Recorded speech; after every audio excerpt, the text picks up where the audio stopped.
Brayan Bello just goes out there and he's like, oh, my turn in the rotation. Okay, yeah, me turn, me go.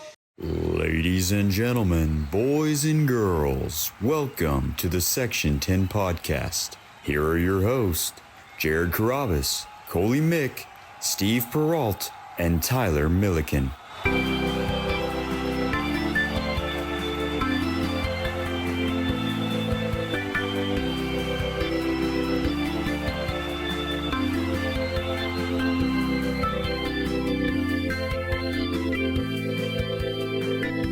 Okay, boom! Section 10 podcast, episode 619, presented by Kalshi.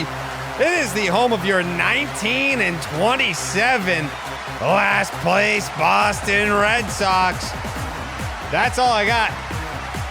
All right. Appreciate you guys tuning in.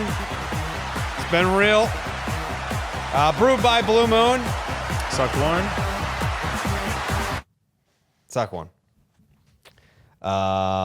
Steve, do you know the significance of this episode number? Yep. What is it? Yep. What is? I know it. So what is just what is shut a up. 619? Like, what is that? Like, what does that mean to you? It means a lot to me. I mean, the first thing that comes to mind, obviously, is Rey Mysterio. Yeah. Yep. And what about it? What about the 619? We gotta get moving here. Yeah. Like this No, is. you're right. We've already been yapping about this series for 20 seconds. Like we really got to get this thing going. Yeah.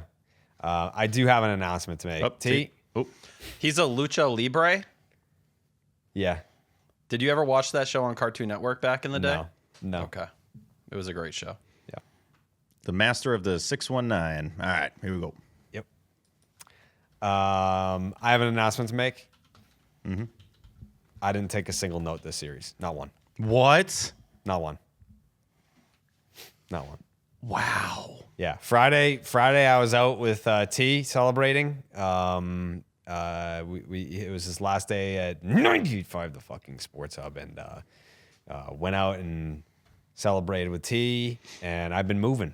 Like, I've been setting all this up. I was listening on radio today. Had fun with Will Fleming and Cooper Boardman today. But yeah, last night's game was great, but like today it was just like, I was like, all right, like I'm moving stuff, and like, could I make some notes today? I was like, honestly, nah. Like, what now? So, Yeah. there's just no notes. Like, we're still going to talk about the series, obviously, Of course, but just there's no notebook. T. How about we bring it back to the name redacted days? I just sent you the manifesto. Oh, you did? I did. Wow. This will be 10 hours then. Hey. I mean, I do have thoughts, obviously. It's not like I wasn't watching. Good ones? Paying attention. Yeah. Well, I don't know. I guess we're gonna have to wait and see. Oh, there he is. Oh, wait. Before we do anything, your history when you used to get put in this dock was very bad. And Steve and Coley actually encouraged some of this bad behavior. Got it. Yeah. Oh, I mean, it's yeah, been so okay, I long, just I remembered forgot. that. Yeah. Yeah, we would go in the manifesto, and it's a Just write Google nice Doc, things. so you can just change all of it. Yeah. I forgot about that. Yeah, those are good times. Before we begin, though, there is something that we have to address with our dear friend Jose. Yeah. So if anyone wasn't aware, we did hire a new producer. His name is Jose. He's a diehard Red Sox fan. From Venezuela, lives in Texas, and just loves the Sox. But the thing about Jose is, and like this, he's great at his job, but like, I didn't specifically pick him because of his weird brain. We decided on it because it's like, all right, he's a grinder, he works hard, and he loves the show, and he's good at the skills that we need him to be good at. And it's a bonus that he's kind of got a little bit of a weird brain, like similar to T, but just like a different genre. It's kind of like rap and R&B. It's like same like they're over here. It's not like country and metal. You know what I mean? They're similar but different. And so here's what happened. I didn't remember who this was. Coley reminded me, and I still in my mind don't remember that it was her in the first place. But you may remember back in the Barstool days, It was, according to Coley, it was Trista Crick, yes? That's my recollection of it. I don't know who else, well, unless it was Danielle, who was her personal assistant. I don't think it was her. It was her. That's why I think it was Trista. Okay. So let's, for the sake of argument, say that it was Trista.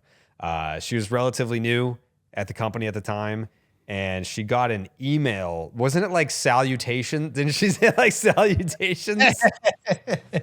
That I don't recall. I don't recall how. I was definitely in Maine at this point. Okay. Yeah. So she got an email from Erica Nardini that it was like, make heist. Salutations. I need 10 gift cards to Amazon or something like that. And then she went out and bought the gift cards. And then the fake Erica Nardini was like, all right, now take a picture of the codes on the back and send them to me.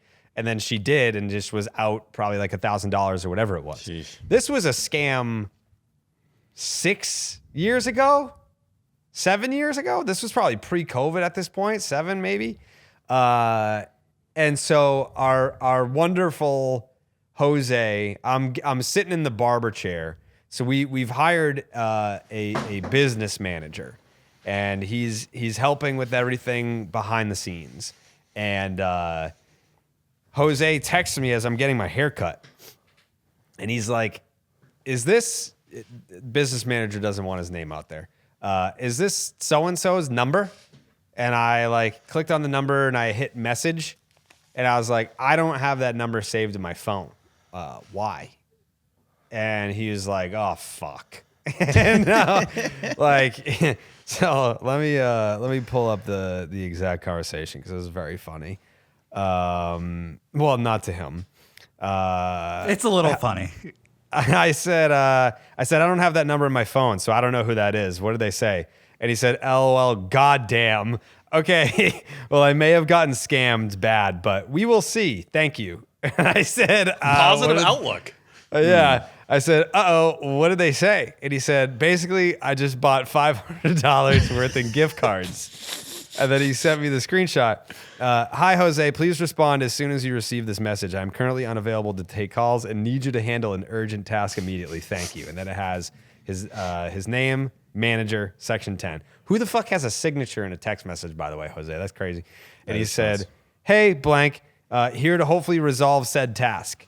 And then the scammer said, "I'm planning to surprise some of the staffs with some gift cards for their work well done, and your confidentiality would be appreciated so as to not ruin the surprise, okay?" And Jose said, "Of course." And the scammer said, "All right, I need you to purchase some gift cards at any store nearest to you, and I'll reimburse you." I can't see what it says from there, but he was promised reimbursement. And I said, "Bro, what? Please tell me you didn't buy them." And then he sent me a screenshot of the gift cards and the receipt. And Jose said, "Bought the fuck out of them." And I sent the codes. And I said, "Jose, no." Not only did I buy them, I said, "This happened at Barstool with Erica." And he said, "Yeah, 10-10, not how you want to start the morning." Okay, Jose. How? I mean, this is definitely not a 2026 scam. Like this has been around. And at what point? I guess because the scammer was like, it's a big surprise. You have to protect the surprise. At what point were you like, this feels a little fishy? I didn't feel that way at all. I texted Helga, my girlfriend. Shout out to Helga, and she was like, "That's a Shout out scam," Helga. and I was like, "No, there's no way that's a scam. No." I didn't want to believe her. Love Xbox. What are you talking about? yeah. These guys, after every show, everyone knows it. They get on the box, they play the game all night, and that's what they do. Has an Xbox ever Jose. been mentioned on this show? No. Jose, not once. do you think I play Xbox? No, you used to have a PlayStation once upon a time. I still have it. It's Dallas there you sent go. it to me. I think I played it maybe 3 times. I did have an Xbox in like 2013, somewhere rather. Have not played a video game console in maybe six years at this point. But I feel bad. Jose. But man, the underlying message here is that you would do anything for us, and that's the my take home biggest takeaway message from this. Yeah, ride that's or the die. take home message is that Jose was like, "I'll fucking do anything for the boys." Ride or Coley? dice. What's the amount where you would have raised more red flags? Because clearly it wasn't $500. Coley, I was so close to getting another $500 of gift cards. I was so close. Did they ask?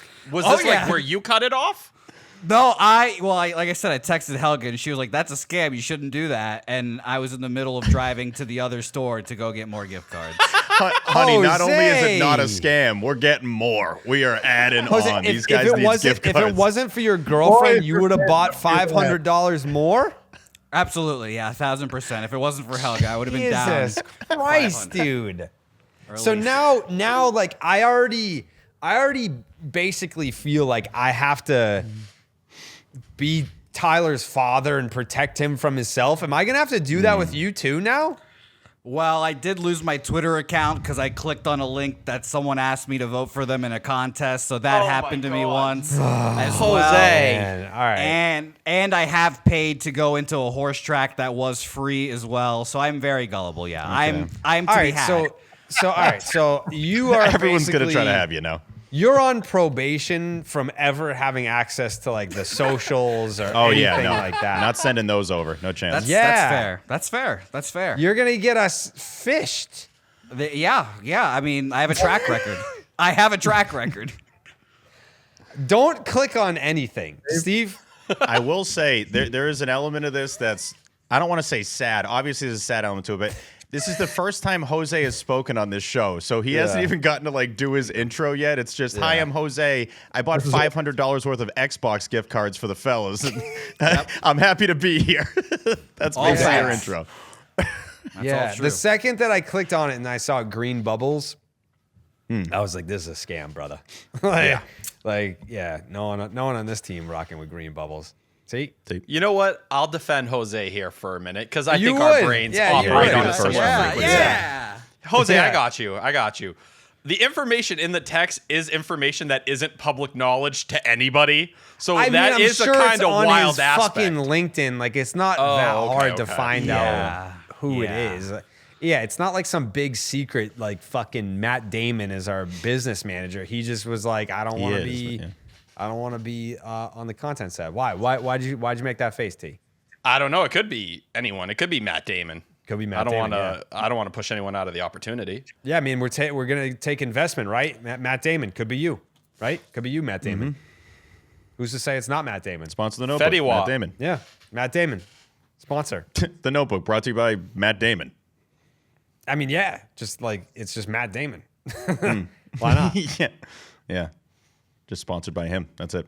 Yeah, I feel like every other, Boston, I guess like unofficial media, like social media people, it's like they have like their own like Boston represent. I guess Menounos would be ours, but I don't think she fucking stiffed us. Remember? Yeah, I'm still sad about that. She was supposed to come to the office opening day. It was the ring ceremony, 2019. And I don't know what happened, but she didn't come. I was more excited about that potential interview than some players we've had on here. Yeah. Yeah, that would have been all time. Yeah, remember that time when you interviewed Maria Menounos? No, because it didn't have a T. Is Matty D the one who goes out on the boat with Tommy Garino and all them? Matty D? Who the Matt fuck's Damon? Matty D? Matt No Damon? one calls him it's Matty fucking D, Mark Tyler. Wahlberg. People have been calling him that forever. No. Matty D? No. No chance. The Dames. You're talking about like the old Kiss 108, like Me morning. too. Yeah, I thought you were talking about like Maddie in the morning. I'm like, who Different. fucking cares? Very different. Matty D and Tommy G. That's their thing. Yeah. That's Wahlberg. It's a good boat. I feel like Coley's answer is I don't know what Coley's answer would be. Coley, if we could have like a Boston celebrity that was like all in on the 10, it's like he just fucked with it heavy and he like an A-list Boston person. Who'd you pick to be that guy? This one's easy for me, Jerry. It's Emeril Lagasse. Who the fuck is that? You know Emeril. Who is that? He's the chef. He kind of like, I don't want to say invented celebrity chefs, but in my lifetime, he's the biggest celebrity chef, like by far. There's Menounos. No, Guy Fieri. Guy Fieri is is the best celebrity chef. And who's the guy that yells at people and he's like, what are you, an idiot sandwich? Who's Super that guy? British. Gordon Ramsay. Gordon Ramsay, yeah. I know. Yeah, I know. Emerald is in fact from Fall River, so I'm sticking with Emerald. So is John Feidelberg, more famous than whoever you just said. Definitely not even like remotely close. Nah, I disagree. Steven, I feel like you're probably one of the Matt Damon, Ben Affleck. Like, what Boston person would you pick if you could pick? Since we've already said Matty D, I'd probably go Ben Affleck. Benny A. That's who I'm Benny going A. with for this. Yep. I think Benny A owns this T-shirt. I think he's been out wearing this thing. He definitely has. I think that's the Yeah. shirt. Didn't he wear that when the dunks was spilling? Am I making that probably. up? Yeah. It's the same colors. I don't know if it's the same shirt, but it's definitely like that. Like I think it's slate, probably the Believe in slate Boston shirt. blue. Yeah. Yeah, I think it's same colorway, same T-shirt. Yeah.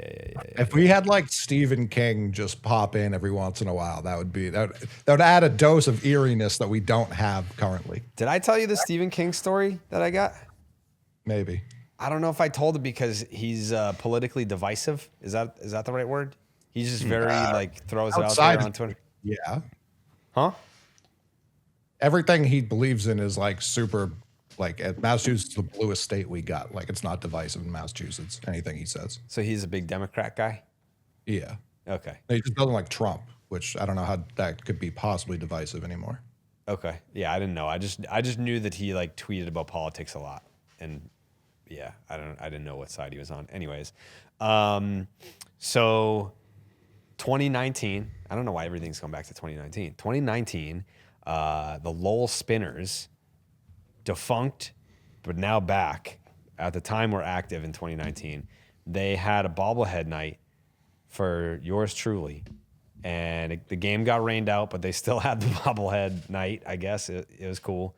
And then what they do for their giveaways that year is you get to, like, if it's your bobblehead, you get to put it in this, like, trophy case. And so I went in there and put it right up on the top shelf, and I was like, boom, that's where I want mine. Boom, front center, right there.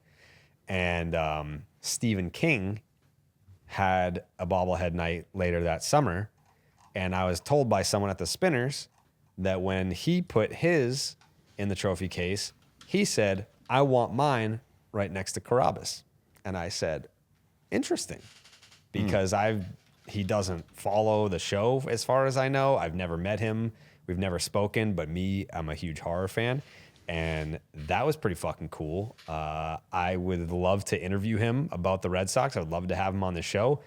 I want to say we've had our talent bookers try to make this happen several times, and it's just like he's got people that you have to talk to people, and then they talk to people, and then like you just can't get to the guy. Which I love that about him because I think is he a Maine guy, Coley? Oh yeah, the biggest Maine guy. Like from Maine or resides in Maine? I think both. I think 2 for 2. Yeah, Interesting. he's Maine all the way. I want to say he has season tickets at Fenway still, or he did for a very long time. I don't know if he still does, but I think he did In for Portland, quite some Maine. time. I was in the pro shop once for Yankees Red Sox back in like the early 2000s, and there was just something that was like you need to turn around, and like against my own will, like turned around and he just walked by. Like he has there's an aura, but I don't say that as like the kids say it. Like there is just like this menace, this eeriness that follows him like a cloud. Like there's no one like him. And there's nothing like Kalshi. That's right. Yeah. On Kalshi, you're trading against peers in a live market, meaning that there's no house. And as the probability changes, you can buy in and out of your position. For a limited time, download the Kalshi app and use the promo code SECTION10 to get $10 when you trade 10. That's Kalshi, Kalshi. Trade on absolutely anything. Yeah, I would like to get Stephen King on the show at some point. That'd be cool. That'd be cool as fuck. T, have you ever read a book?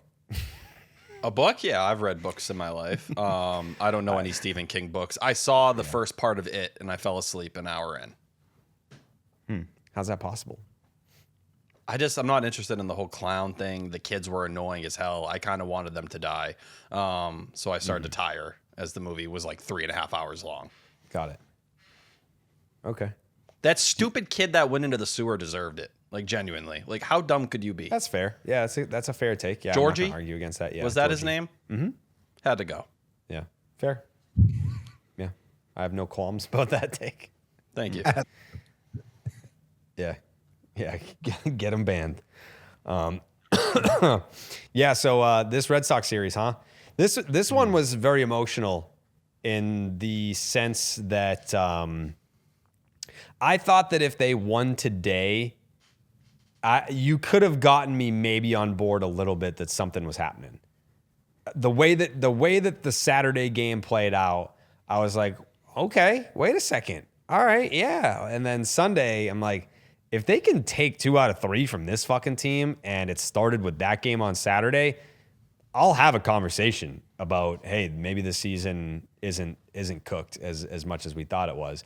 And then fucking Brayan Bello just goes out there and he's like, oh, my turn in the rotation. Okay, yeah, me turn, me go. I'm gonna go now. It's my turn in the rotation. Yeah, oh, here I go. Oh, sinker, here comes the sinker. It's his birthday. Hey, it's his birthday, Jared. How about a change up? You want a change up? Oh, okay. Oh.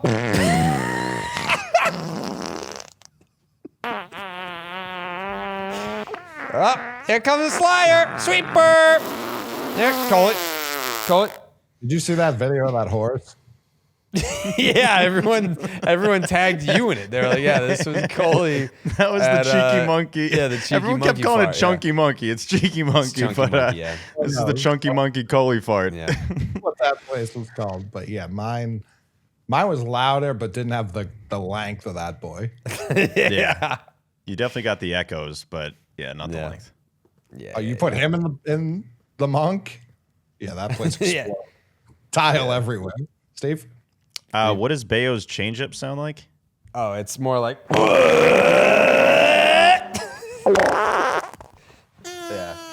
it's not good. Yeah, it's been bad. Yeah, I'm not to jump ahead. I guess we can do whatever the fuck we want on We this. can't episode jump ahead. because There's no notebook. There's no notebook. Yeah. I don't understand the logic behind. Hey, Brayan Bello was statistically the worst starting pitcher in Major League Baseball to this point. We got him to pitch remarkably better, like the complete opposite end of the spectrum. And who knows if the opener had anything to do with it? Maybe it did. I don't know. But you're facing a different part of the lineup. Fine, sure. Like there's logic there. And then the second that you get him in a groove, on a roll, they're like, let's revert back to the way that we did things when he was fucking awful. And you didn't even give him a chance to get in the groove. It was 2 starts, right? It was 2 starts that they did the opener, and then immediately right back. And it's just like, well, this guy fucking sucks. And not only that, but, and Will Fleming pointed this out on the broadcast, he just looked like he wasn't ready to compete. No, like he wasn't. T, go ahead. I know you. I don't think he wanted to pitch on his birthday. That would be my assumption. But Carlos Narvaez said it after the game. I think Carlos Narvaez. I'm not defending him. I'm just yes, thinking you he got are. down. Shit that I would think do. he got. Yes, No, you I'm not. I am not are. defending Yes, Brayan you Bello. are. I think he went out there and shit started going wrong, and he started feeling bad for himself. come I think on, that's T. what it was. When your own catcher T, says you. your head was out of the game after Because you it's gave his up the birthday? I think he was just pouting out there afterwards. I think he was down. I think the body language got bad. I think he kind of felt my bad for God. himself. I'm not defending him. I'm just telling you what I think You happened. are. How am I defending him? What am I saying to defend him? Even giving him an out to say. No, I'm was- just saying Narvaez after the game making the point that, like, yeah, his head was out of it after the Austin Riley thing. He looked miserable out there. And I think everything being out there, he started to feel bad for himself that he had to go and eat it. But no, I think the reason why Brayan Bello started today, first off, Giovanni Moran went out there both times and failed as the opener, gave up runs. The first outing, Bello came in and had to start against the Tigers starting lineup. But Tracy, and I think you framed it in the right way, Jared, I don't think they looked at the first inning and said, oh, like it's definitely an opener. That's the reason that Brayan Bello succeeding. It was more just getting him into a rhythm and feeling right. The problem is you throw him out there against what's been arguably the best offense in the sport. That's the first time he has to go through it. But this is also the price you pay when your bullpen has had to work like it has had to. And yeah, Tolley was able to go deep the day before, but the bullpen has been overworked in general. They're trying to save an inning there. When they've used an opener, it hasn't worked. I think they tried to get Bello back on the saddle, but when you have a guy who just can't seem to get right between the ears, this is what it looks like. Jared? If he had just given up the home run to Austin Riley today, the Red Sox still would have lost, and that's fine.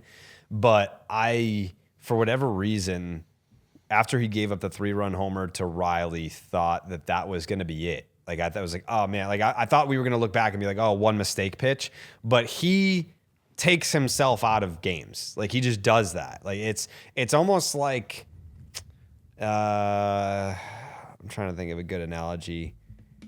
I don't know. I can't right now, but like, there's definitely like video games or games that you play where you're usually good at it, and then like if you like fuck up in the beginning, you're just like whatever, and like you just like let it go, and then you end up Mario Kart's a pretty good one there. It's the quarterback just that like, all throws right, a pick in the first everyone, inning. I slipped on a banana. Everyone blew past me. Now I'm just gonna drive backwards. Like now I'm gonna fucking drive off the course to see like what's else. Like I'm not even trying to trying get the blue shell just to mess up the guy in first at that point. Yeah, like that's like Brayan Bello in a nutshell. Is like he will self-sabotage his own outings at a certain point when it's like, oh, I have no chance of winning today, and like I'm already gonna be left out here to fucking die, so I might as well just fuck around. And it's his birthday. Yeah, and it's his birthday too. Yeah. Started yelling at Austin Riley like, "It's my birthday, you piece of shit!" Like I would have respected that so much, and I don't think he was defending him. But if that's the case, like, yeah, you got to cut that guy. No, I just watching Bello, he looked like he felt sorry for himself out there. That's the energy that was coming out. Always feels that way. 100%, and I think that's why Narvaez said it after the game. Like, yeah, his head was out of it at that point. Narvaez needed to go out there and call him a fucking boosie. Like that's what you got to do.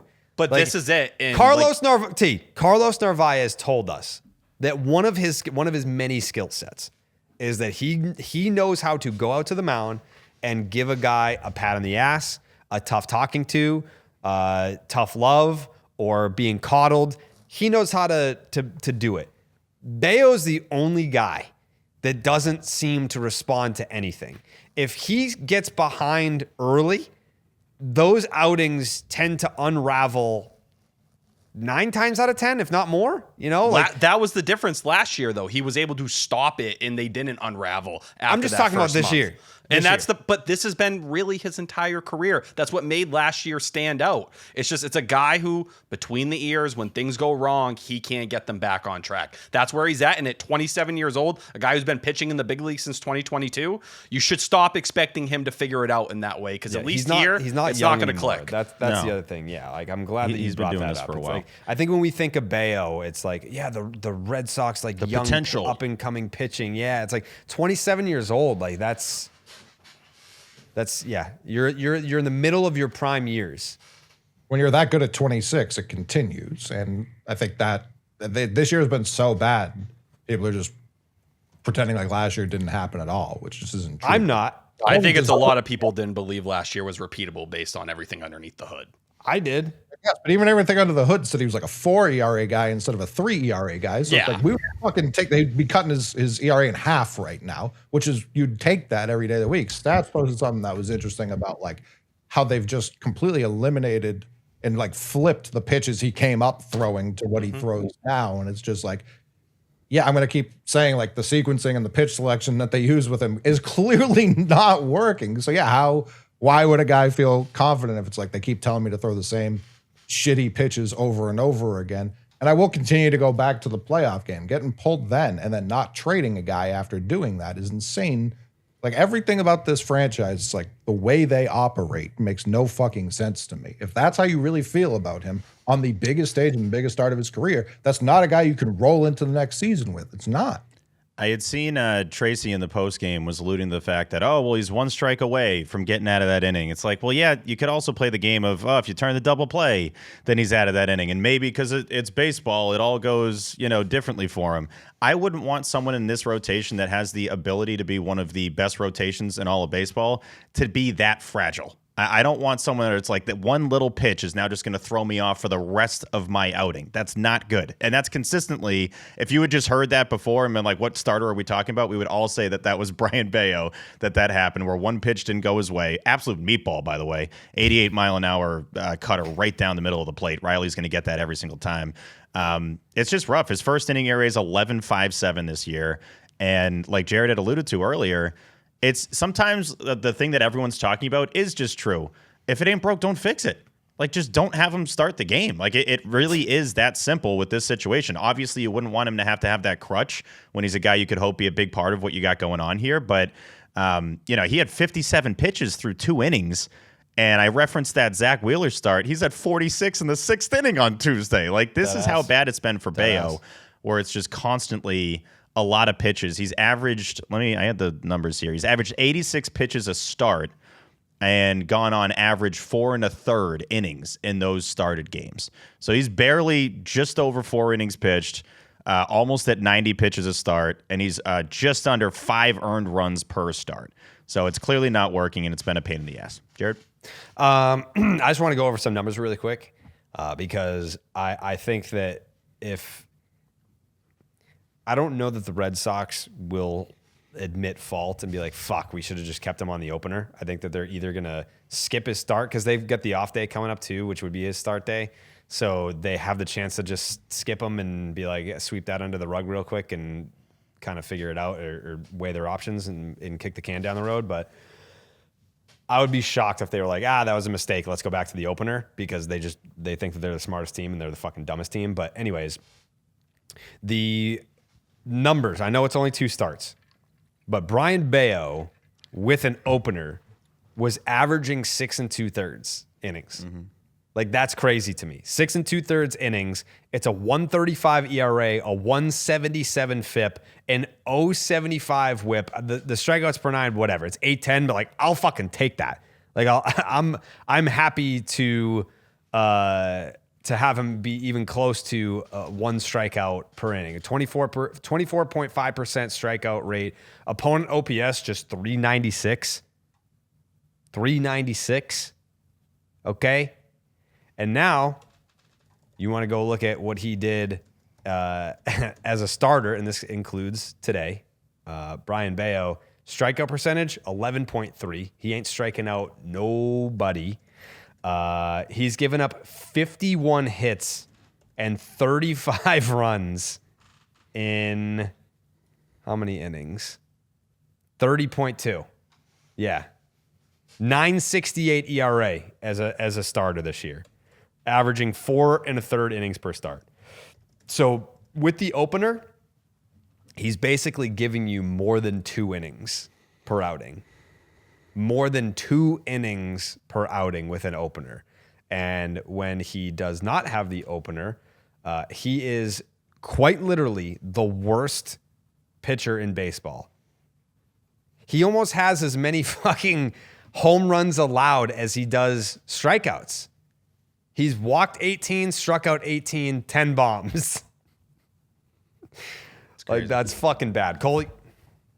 Like, even to what Steve was saying, like, 1 pitch away, double play away, like, don't walk the guy. Because even, like, you give up a single, that happens. That happens. I've seen it happen to quite literally every pitcher I've ever watched. He gets Drake Baldwin out. He's the only guy, I think, this series to get Baldwin out in the 1st inning. Everyone else gave up a homer in the 1st inning. And then from there, it just completely unravels. Like, you're 27, you don't need an opener. I understand it's worked. For whatever reason, it's worked.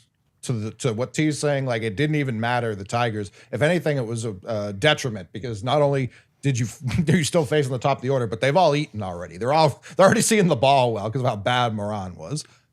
But you're 27, like, you did this last year. Like, whether it's Bailey, whether it's someone else, like, if you know what works, do what works. Don't just walk a guy and be like, it's my birthday. Like, Austin Riley ruined my birthday. No, like, figure it the fuck out, man.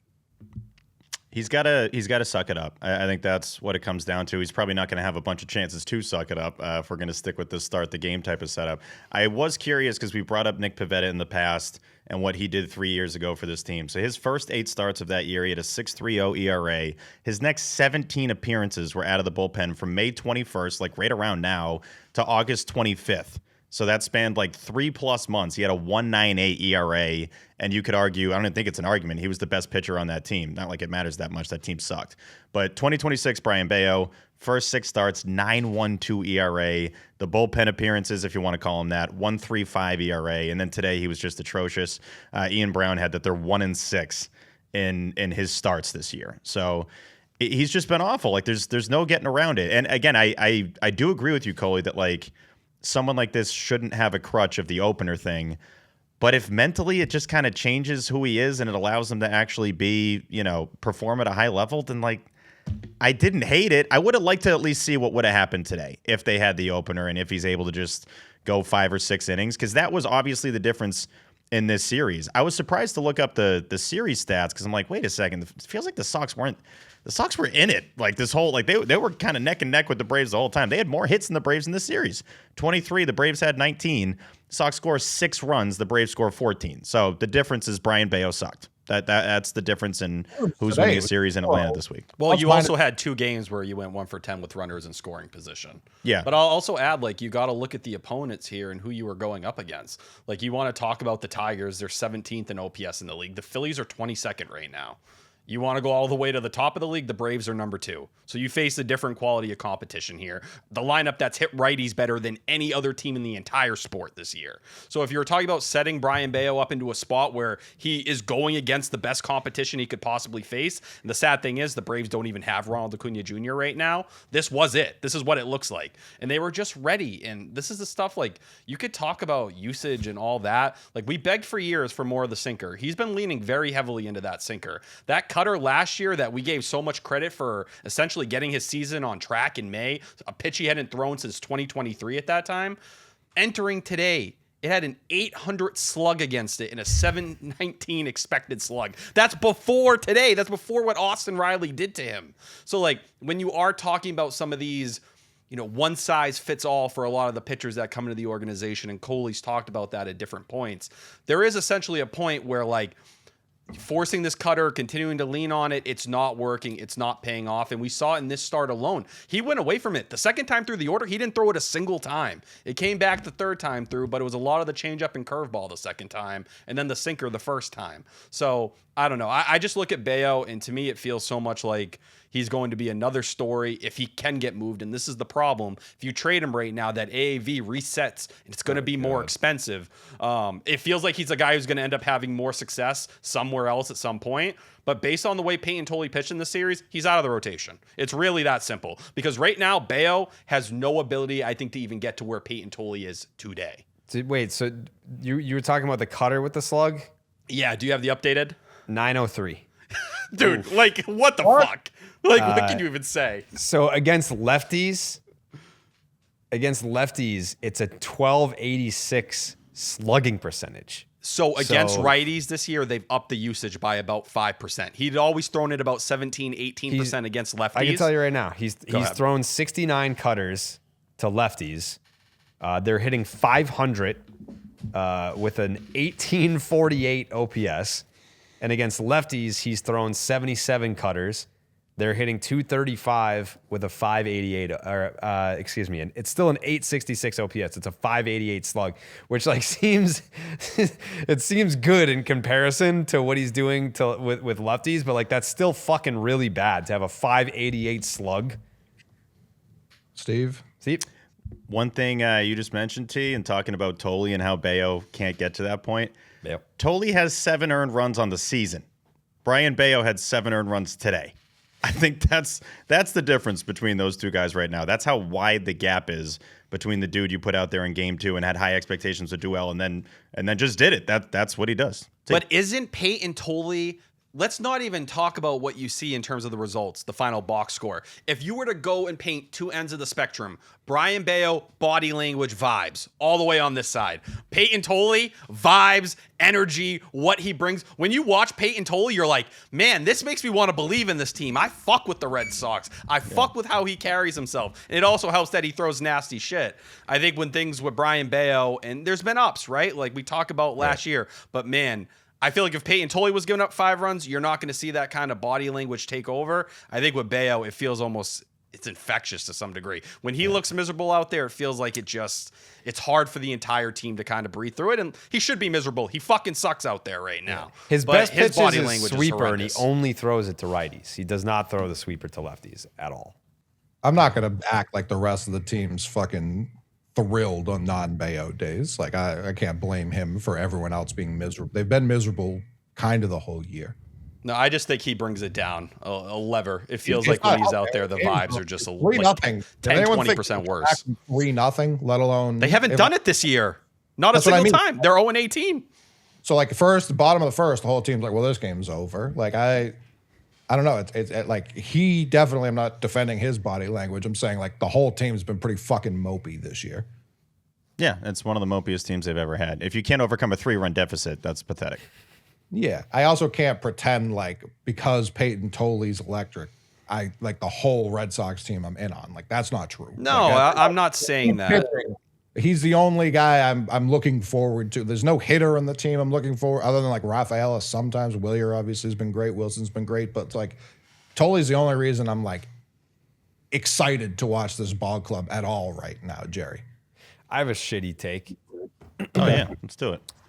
It's only shitty because of where the bar is as far as like expectations are concerned. If Brayan Bello only gave up that 3-run home run to Austin Riley today, and the Red Sox still lose 3-1, I'm actually like taking a lot out of that. Like I'm probably coming into this show with some bullshit spin about how Saturday's game was fucking awesome, and Sunday it's like, hey, three earned runs from Bello, I'll take it. Like that's great. Like if he went 6 innings, 3 earned runs, and it was just all on one swing, and the rest of it was perfectly fine. It's like we know the Red Sox offense sucks, and they can't score runs. So like I'm fine with losing 3-1 to the Braves in the series finale. Like I'm still taking something. Like that Saturday win still means so much more to me if it weren't for Bello going out there and just shitting down his leg for the entire fucking game. Even Saturday, like. The second Tolley stopped playing, they tried to lose immediately. But they did it, and we'll get there because I'm with you, but I'm not.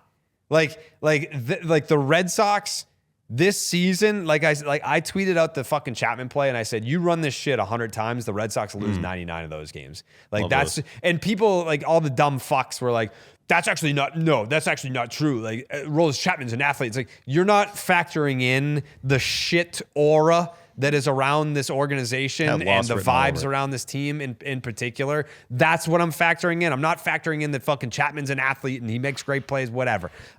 It's simply the fact that what will go wrong does go wrong for this team. And the fact that you had the best hitting team in the majors with the bases loaded, and Chapman couldn't find the fucking zone, which means that he's probably just going to close his eyes and try and chuck one down the middle and hope to beat you with velocity at that point. And this team can hit velocity. And I mean, it was fucking 115 miles an hour off his ankle. Like it didn't shatter any bone. He still got up, made the play. It was phenomenal. It just like, that's why I looked at that game and said, this is different. This is different. A, he's not hurt. B, he made the play. C, the Red Sox won. And D, they escaped a situation that most teams don't get out of, especially against that Braves lineup. Steve?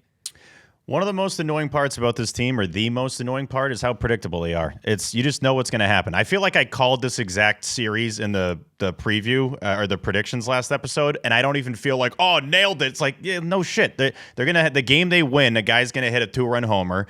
And that's how they do it. And they have a starter go 8 innings and hold them to like 3 hits or whatever it was for Tolley. Like that's the way that they win baseball games. And it happens so few times because they can't score enough runs. I would love to know, and I don't think this stat exists, T, but correct me if I'm wrong here.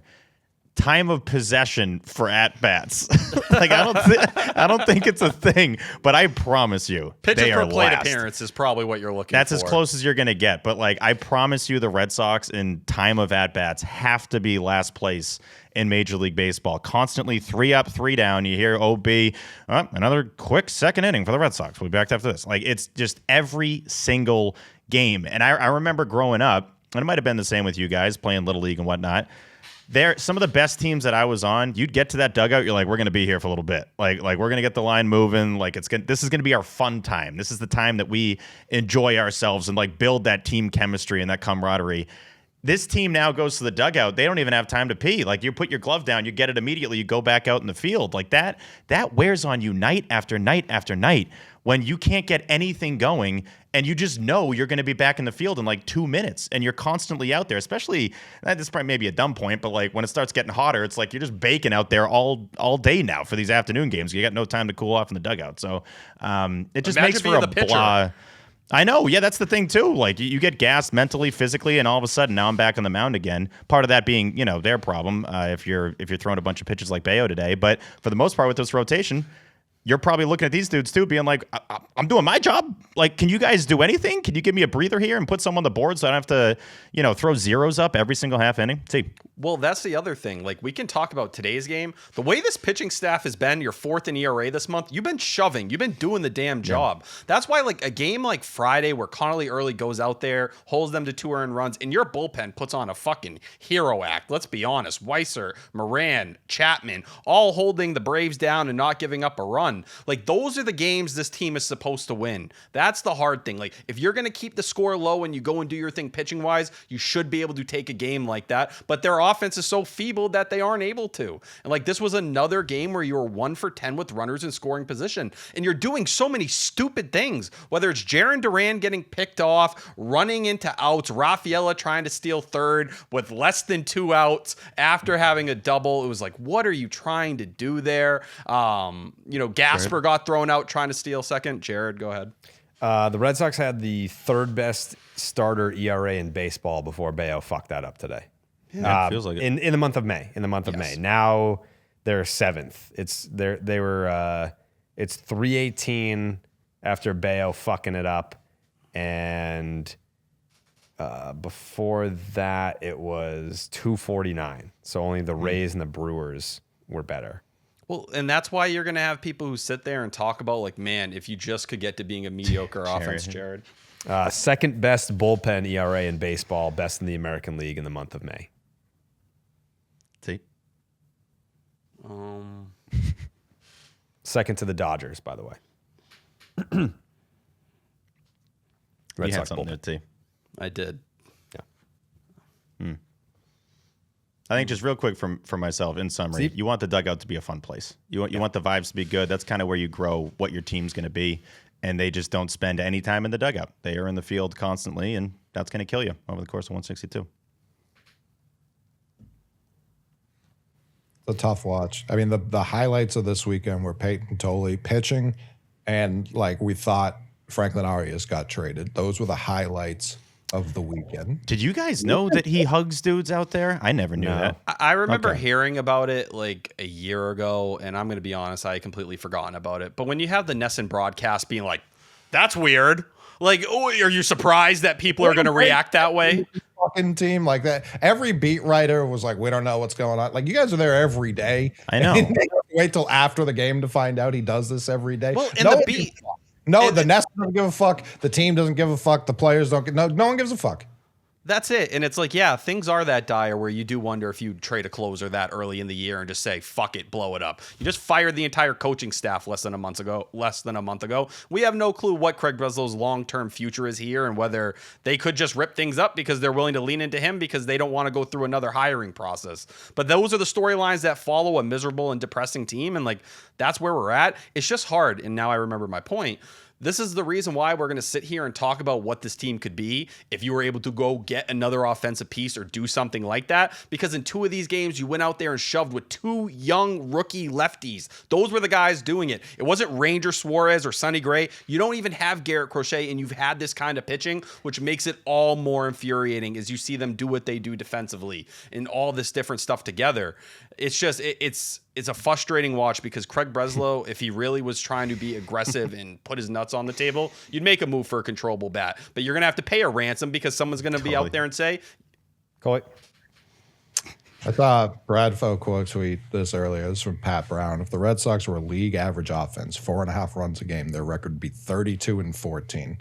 Oh, 15. They were dead middle. that's going to be the best in baseball, right? It would be, they'd comfortable, like the AL, it has to be. I don't know, like the AL's cheeks, like that would.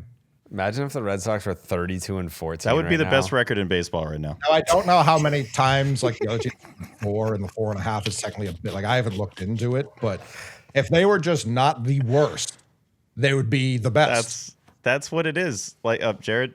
If Brayan Bello just didn't make the team out of spring training, are they just undefeated? Like what? I'm pretty sure that's how that works. Any of the Yeah, losses, like it's on what would Bello. their record be if said they're Tolley 1-6. made all 1 the and 6 Bello in his starts? starts? You know, like if that's 6-1, that's a ridiculous thing to just flip it around. But You can just flip it. Yeah, that's what's completely that, unfair. But yeah, if you flipped it, you'd be what, Even if you were just 25 and like 21, something like 3 that. and 4 in those starts, you're in a way better spot. Yeah. Basically yeah. a playoff team if you're just like 500 in Bello starts. Yeah. you're 6-26 when you allow more than 2 runs. That's bad. That's who you That's are. really, really, really bad. They were 2 for 25 with runners in scoring position in the series. That kind of sums it up. 6-26 when you allow more than 2 runs. Imagine.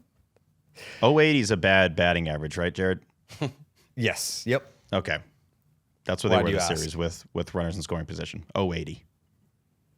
Yeah, you can't have that They're 29th in baseball right now overall. in. In just everything. No, runners in scoring position, no OPS. I mean, I bet you could use any offensive metric that you wanted, and they would be somewhere 27, 28. It starts with the 29, 2, basically every time. Yep. They haven't scored more than 4 runs in in their last 10 games. 4 is what they max out at. That's a great night. That is the best night you could possibly have. Yeah. If they score 4 runs, I'm like, whoa, boy, save some for tomorrow. man. Like- yeah, come on, guys. Slow down. Jesus. Stats just literally just hot off the presses. The Red Sox offense finished this week with 8 walks and 212 plate appearances. Since 2002, the Sox offense has had 554 weeks with at least 200 plate appearances. There was only 1 instance where they drew fewer walks. So that's over the last 24 years. So they're not hitting the ball. They're not taking 4. They're not doing any of it. None of it. They had 1 walk over the last 2 games. It's sad when Mickey Gasper puts up one of the most consistent at-bats on your team in general right now. Like, he stands out compared to what you're running out there on a regular basis. Big time. He's been, for a guy who we know is like the guy you can't hit, he is like our best hitter, kind of. Even do Nick kinda- Sogard. I looked at Nick Sogard today and I was like, he looks good, man. Genuinely, he looks so much better than some of the options you've had out Compared there. to the Red Sox, yeah, he is a lot better. Keep in mind, we're 55 minutes into this podcast. We have yet to say a word about Trevor Story. Yeah. Well, that's what happens when. See, Right. let this be a lesson to you that the notebook keeps us on track, Steven. I think we're all thinking it, so I might as well just say it. Kalshi users are forecasting who is the most searched person on Google, and it just kind of feels like this is the time to discuss who we think that is, right? Do you have like a top 10 for Kalsh? Like, is there a okay? All right. Top 10 searched on Google. Yes. Okay. I don't want to answer. I don't want to be the first one to say it, but I think we're all thinking it. Coley. Call it. Craig Breslow's home address. Yeah, that's coming in at 10%. No, that is not in there, unfortunately. Okay. I mean, DT, Big Trump. Yeah, DT is second, 13%. Second. T. Kim Jong-un. Why are we just doing what? KJ, not on here. Not on here. No. LeBron James. LeBron James not on here. No. Wow. Timothy Chalamet. Timothy Blabadoo. He is on here. It looks like 1% for Chalamet. Top 10? One is it Pope Leo? Who's one? No. One is a very popular person. I'm surprised that this would be number one. It does kind of make sense though, because it's a he and he's insanely popular, especially Rock. like right now. No, The Rock's not on here. Fuck that. So you can just throw it out You there. say Yeah. I yeah. show speed. No, but that's a good guess. I like that guess. That's a good guess. He's on Twitch. I don't think his viewers use Google. Dude, he has like fucking towns of people chasing after him Of wherever course, he he's goes. massive. I'm not debating his audience. Yeah. I'm a little. Do you think I thought I'm Bieber was going to be on question for here. Coley? Bieber's not on Question here. for Coley. Do you think that I Show Speed is bigger in 2026 than Michael Jackson was in his prime, like in terms of like global recognition? No. No. Okay. No chance. All right. Not at all. I don't think I don't think anyone it's even close. As like outside of Jesus and I had and Jesus written down. He's not on here. Those are the only other people I think have matched Michael Jackson's Yeah. international like Like recognition. MJ was making people like piss and shit themselves when he Yeah. just didn't. If only they were just in the front seat of a car at that time. Yeah. What Taylor thing? Swift. Taylor Swift is on here, T. Coming in at number 4. 5%. Drizzy Drake Rogers. Drizzy Drake Rogers is not on here. Oh wow, that's. Do you know crazy. why that's the nickname or like that? What the lore is behind that? No. I guess it's like the email chain or whatever in Canada or Toronto is like at rogers.net or something like that. And so it was, I think, drizzy.drake at rogers.net. And Lil Wayne just thought his name was Drizzy Drake Rogers. And so that's what he called them for like the first couple of years that they were friends. I did not know that. That's not bad. unbelievable. That's why I think I want there- you guys to get number 1. You're going to get number 1. This Steve, what? is there a woman on this list somewhere yes. that Politician. Oh. Janet I mean, Mills? politicians being searched is not like super surprising. AOC. Yeah, it's just not what I was thinking. Yeah. I was thinking of a different line of work. No, it's Kamala Harris. Oh. Oh, who's still Googling her? I have no idea, but Yeah. Hey, oh, there's another woman on here. There's a singer, super popular, young. Sabrina Carpenter. No, good guess. That's a really good guess, T. Not Olivia on there. Rodrigo. country chick. What's up? The country chick. No, you guys definitely all know who this. Well, I never know it, Jared, but most people know who this is. Ariana Grande. No, maybe a couple of years ago. Not right now. Kinda. I feel like. Yeah, I was gonna say Ella Langley. That's the but Younger obviously- than us. She is 24 years old. So yeah. Oh, Tate McRae. No, not Tate McRae. What? younger than- isn't she? You guys know who this is. I bet there's I mean, people I'm listening throwing right now out that are great saying guesses. I don't No, know. they're what not they- bad guesses. I'm just Yeah. saying, like, this person's very popular. I don't know if you 24. guys listen to her, though. That's the thing. I don't think she'd be, like, in I any don't of listen your... to anyone that I've guessed so Oh, far. Olivia Rodrigo. No, good guess. I fucking Good guessed her. Yeah, These- it's still no. These are on the money guesses, Jerry. Yeah. He didn't say Want me good to guess say? when I said that, though. Oh. The fuck. Jared, good guess earlier. No, Tyler, Thank you. No, I don't even want to say it. It's a bad Take- guess. you got to say it now. You put your Doechii? finger up. It's definitely not. I don't know. Who that Doechii. is. Terrible No. guess. Bad guess. I told you. I said it was bad, so don't ridicule me. I knew it was bad. Zendaya. No, it's not. Should I just say who it is? Yes. No. No. It's Billie Eilish. Oh. I said no. Well, I was already saying it, so it was at the same time. Never would have got there. All right, number 1, male artist. Very Biebs. popular. Justin Bieber. No, I'm stunned Bieber's not on here. Fuck. Bruno Mars. Bad Bunny. Bad Bunny is correct. It is Bad Bunny. Baboni. Baboni. Good Baboni, job, number Coley. 1, Okay. 15%. Yeah. That's correct. So, yeah. Should be Bunny. Check it out on Kalshi. Yeah. Okay. Okay. Yeah. So Friday night's game was the T celebration night, right? Yeah. Connolly early goes 5 innings, 5 hits, 2 earned runs. Did not walk a batter, which I really liked, and he struck out 6. Unfortunately, he did give up 2 home runs, and those home runs did cost the Red Sox the game because they don't score runs. So that's the unfortunate part. T, what was something that stood out to you about Connolly Early's outing on Friday? I know that we were just slamming fucking moons and everything, but I'm sure you went back and looked at the data afterwards. I was tweaking out while we were out to dinner because if I can't watch the game and like my setup, I'm very uncomfortable. And I said it probably like 10 to 15 times, and Jared had to be like, just sit here and be a person for 10 minutes.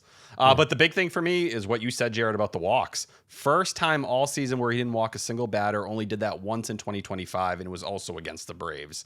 So to see him have the command he needs, it's okay if you go up and you give 2 home runs. It's not the end of the world. You can get by. He runs into trouble when he starts putting some of these guys on base, and those solo shots become 2 or 3 run home runs, and all of a sudden you're in a lot of trouble. I was just looking, if you just look at what he was doing home run wise this year, I believe he's now given up 2 homers in 2 out of his last 4 starts. So that is something to keep an eye on, because we know he made it through his first 8 big league starts without ever giving up a single homer. But that was the biggest thing to me. He was pounding the zone, 71% strike percentage. I just like seeing Early get by without having his best stuff. And I thought that's what he did against the Braves. Really wasn't like any massive changes in his arsenal or anything like that. And only 8 whiffs. So he wasn't getting a ton of swing and miss. I thought this was just a really good grind start for Connolly Early, and that's what you're hoping for. And that's how, by not walking guys, you're going to start to see the FIP head in the right direction. It's just the homers are going to continue to keep it bloated if this is a regular thing. And the first pitch strikes were nice. He got ahead of guys early a lot. 15 of 22, 68%. There you go. Yep.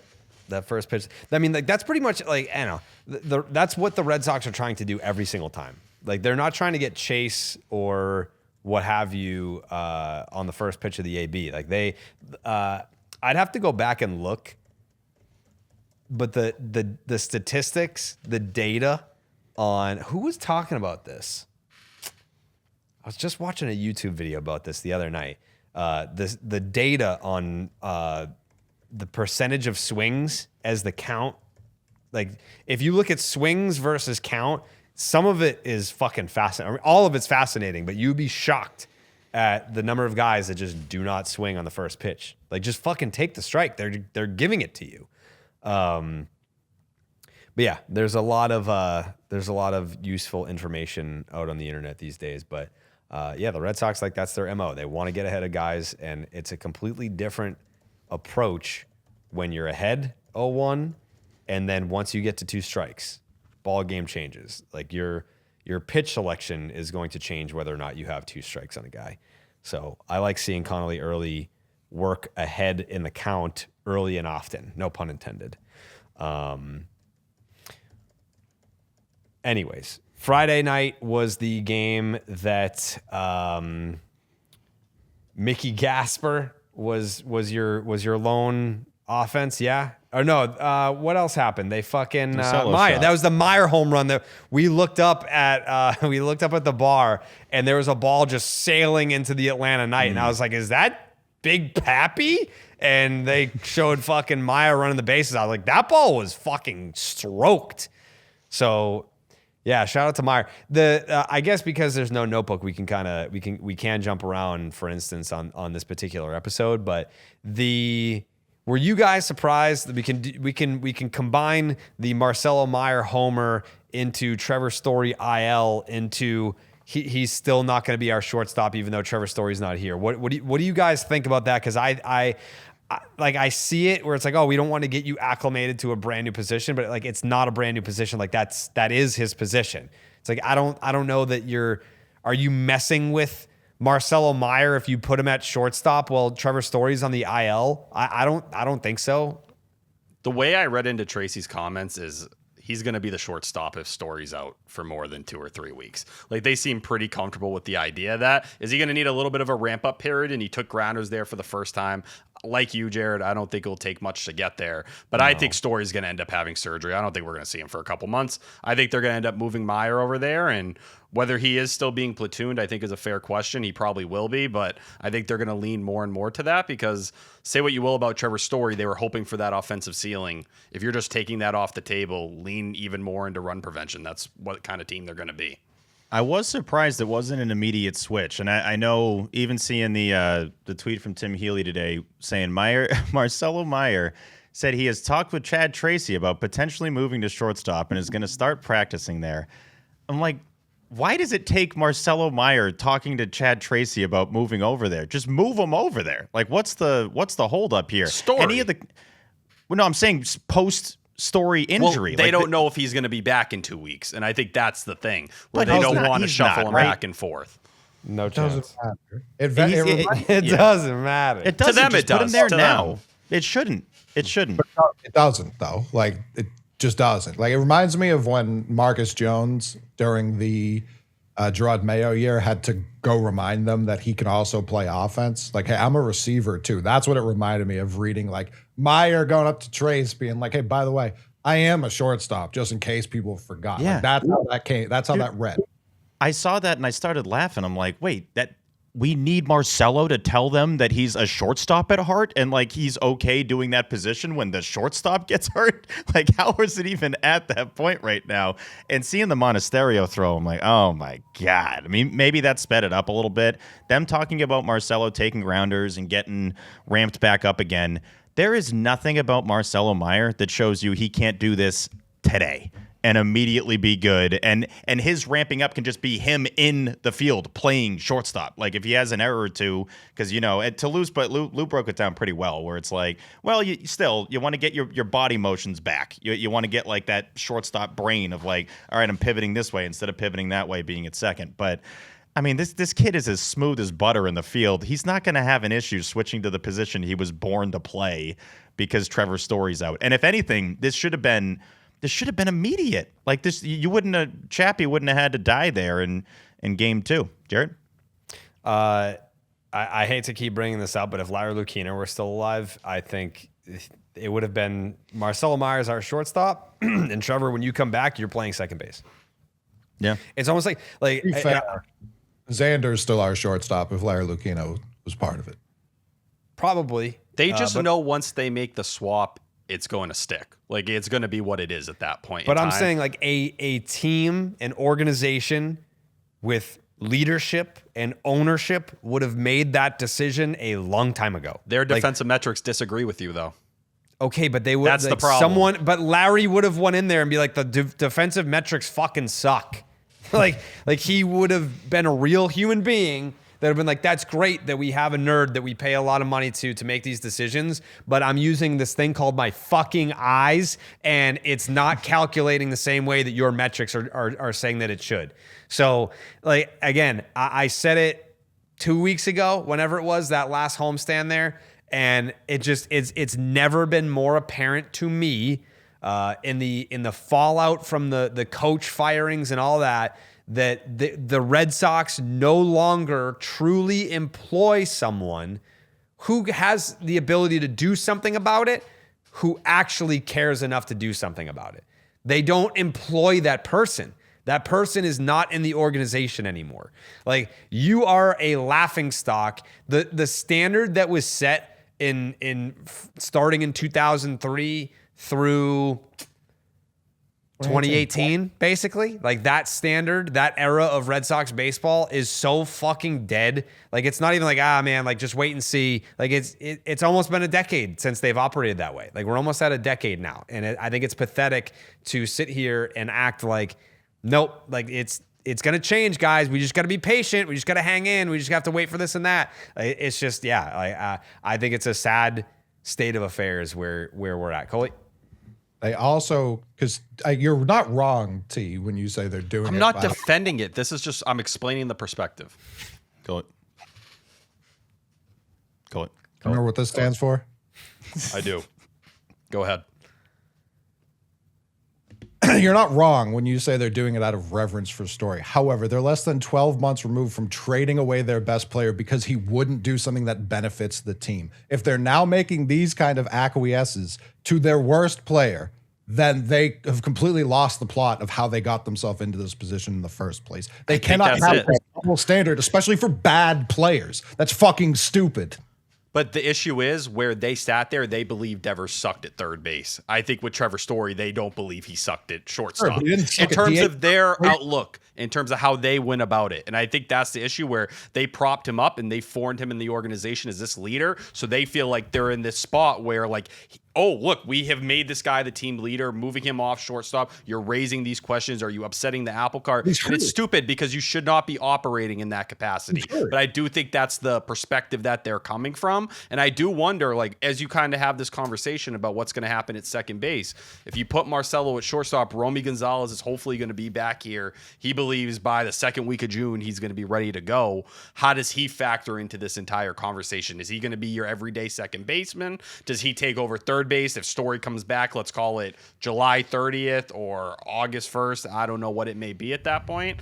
I think all of it was with the initial idea that Marcelo and Romy Gonzalez were going to form this platoon that made a lot of sense for them. Now everything's up for question, and like I think now you got to do what is best for this team. You should have probably done that before this, but now you have the excuse. The door's cracked open, so get to it. Get it done, and I think it's going to happen pretty quickly.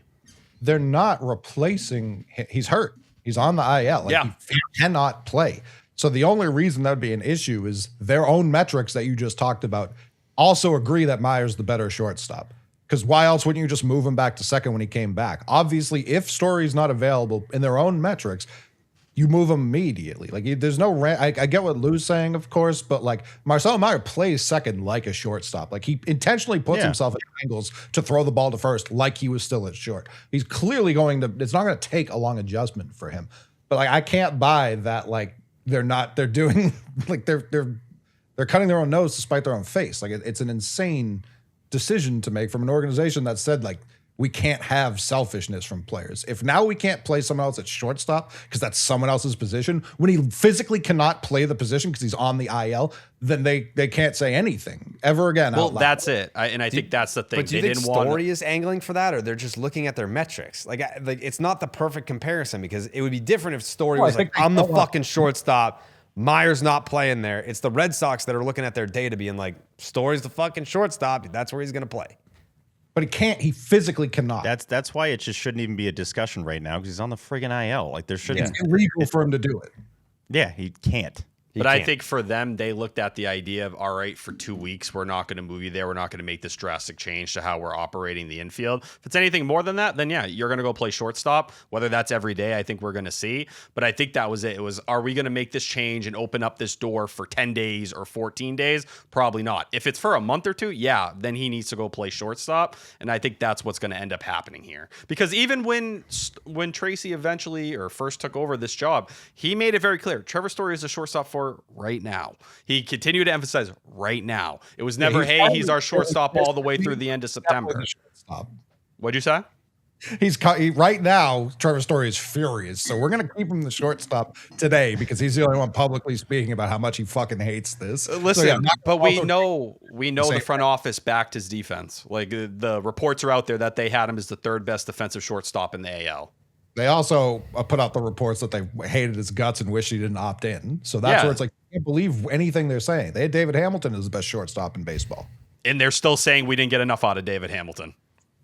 Yeah, I mean, they say a lot of things that their actions never line up with, is my point. All I know is they have a shitty defensive model, and one that thought David Hamilton was a good shortstop would probably tell you Trevor Story's a good shortstop too. Yeah, right. Those would actually line up. T, for your 2-week thing, I still can't get behind that either because Marcelo Mayer's so good in the infield. I don't think he'd even give a shit if he was just playing short for 2 weeks. He's like, yeah, we need that. I'll play short. I'm probably one of the best defensive shortstops in baseball, even if I've been playing second base the entire season. I'll do that until he comes back, and I don't care. Cello doesn't seem like he's going to be some dude that's going to cause some big stink about this. So, like, but that's I think not what I think they're worried about. Filling in. I don't think they think Marcelo is going to cause a problem. I think more of it when it comes to Marcelo is moving him to different positions, and they view that as a problem. That they do. That's the issue. They view it as a problem. They shouldn't. I don't disagree with you. To me. But they have made a point that they did not want him to. He didn't take grounders at shortstop once during spring training. Think about that. All spring training, a guy who played that position his whole life. They didn't let him go out there one time. There wasn't one spring training game where they said, go after it, go have fun. The minute they decided Duran was playing third, Mayer wasn't even taking grounders at third anymore. They wanted to keep him at one position, and they've continued to say that line over and over. Do I agree with it? No, it's stupid. But that's the line they've set, and they've continued to follow for some reason. And I don't know if that's like weird trauma from Christian Campbell or something like that, but that's stupid when a guy like Marcelo has that feel defensively that, you know, you could make Campbell take grounders for a million years. He'll never have half the feel Mayer does defensively. It's just such a weird hill for them to die on. With the American It League is. right now so tight, and you're still only 3 games out, and this league is going to mostly suck the whole season. I don't think there's going to be like 5 teams that are all of a sudden just like sick, and we're going to say have a chance to win the World Series over the Dodgers or whoever's coming out of the National League. Like that's what pisses me off the most, is that you almost cost yourself a game already by not having Marcelo Mayer on playing shortstop. Like, don't continue to hurt yourself by doing this. I don't think any of us believe, by the way, that Story's only going to be out 2 weeks. So if you're going to have that be your lead reasoning, that sucks too. Like every way of looking at it is stupid. So I'm saying is, like, I don't agree with their logic. Shortstop world. What's up? I didn't hear. There's no Cooley, I'm world sorry. their metrics say Monasterio is a better defensive shortstop than Mayer. That's what yeah. But this is the issue where they've stacked this logic or their reasoning on so many things, but the foundation of it never really made much sense in the first place. And like, that's the problem they're in right now, because they're trying to seemingly balance. Oh, we think Trevor Story is pretty good at shortstop. He's the leader of the team.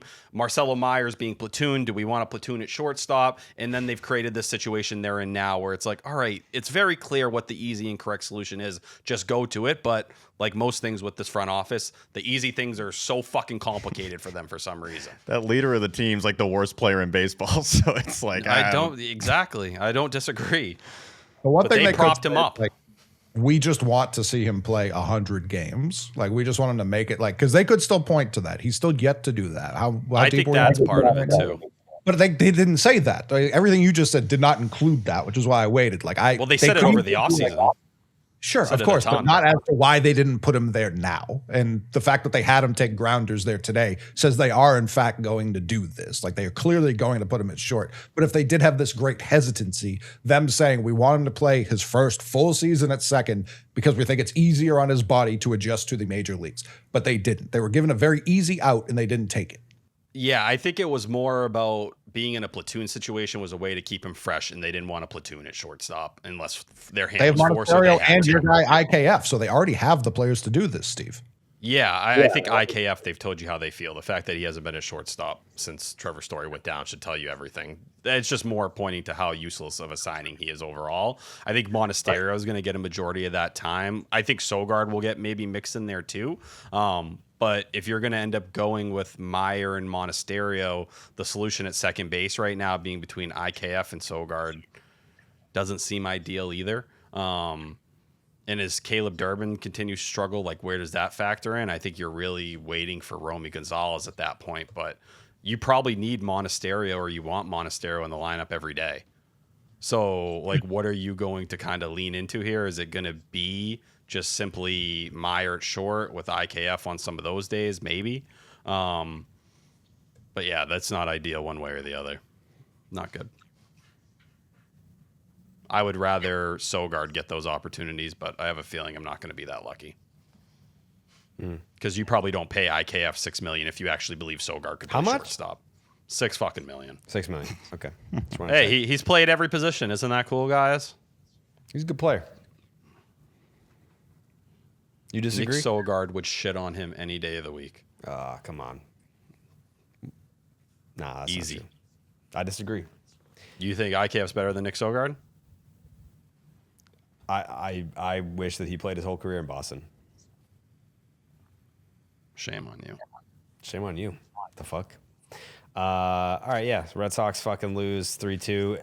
People, like, I don't know what the fuck was going on. I mean, there's a lot of stuff happening in this series with, like, takes and people having their own opinions on them. But I said it was a kick in the balls to have Mikey Yaz walk off the Red Sox. And some of the reaction was, well, if it was going to be anyone, why not Carl Yastrzemski's grandson if we're going to get walked off? And I'm like, well, because you see, the it's Carl Yastrzemski's grandson, and he's walking off the Red Sox, and now the Red Sox are losing the game.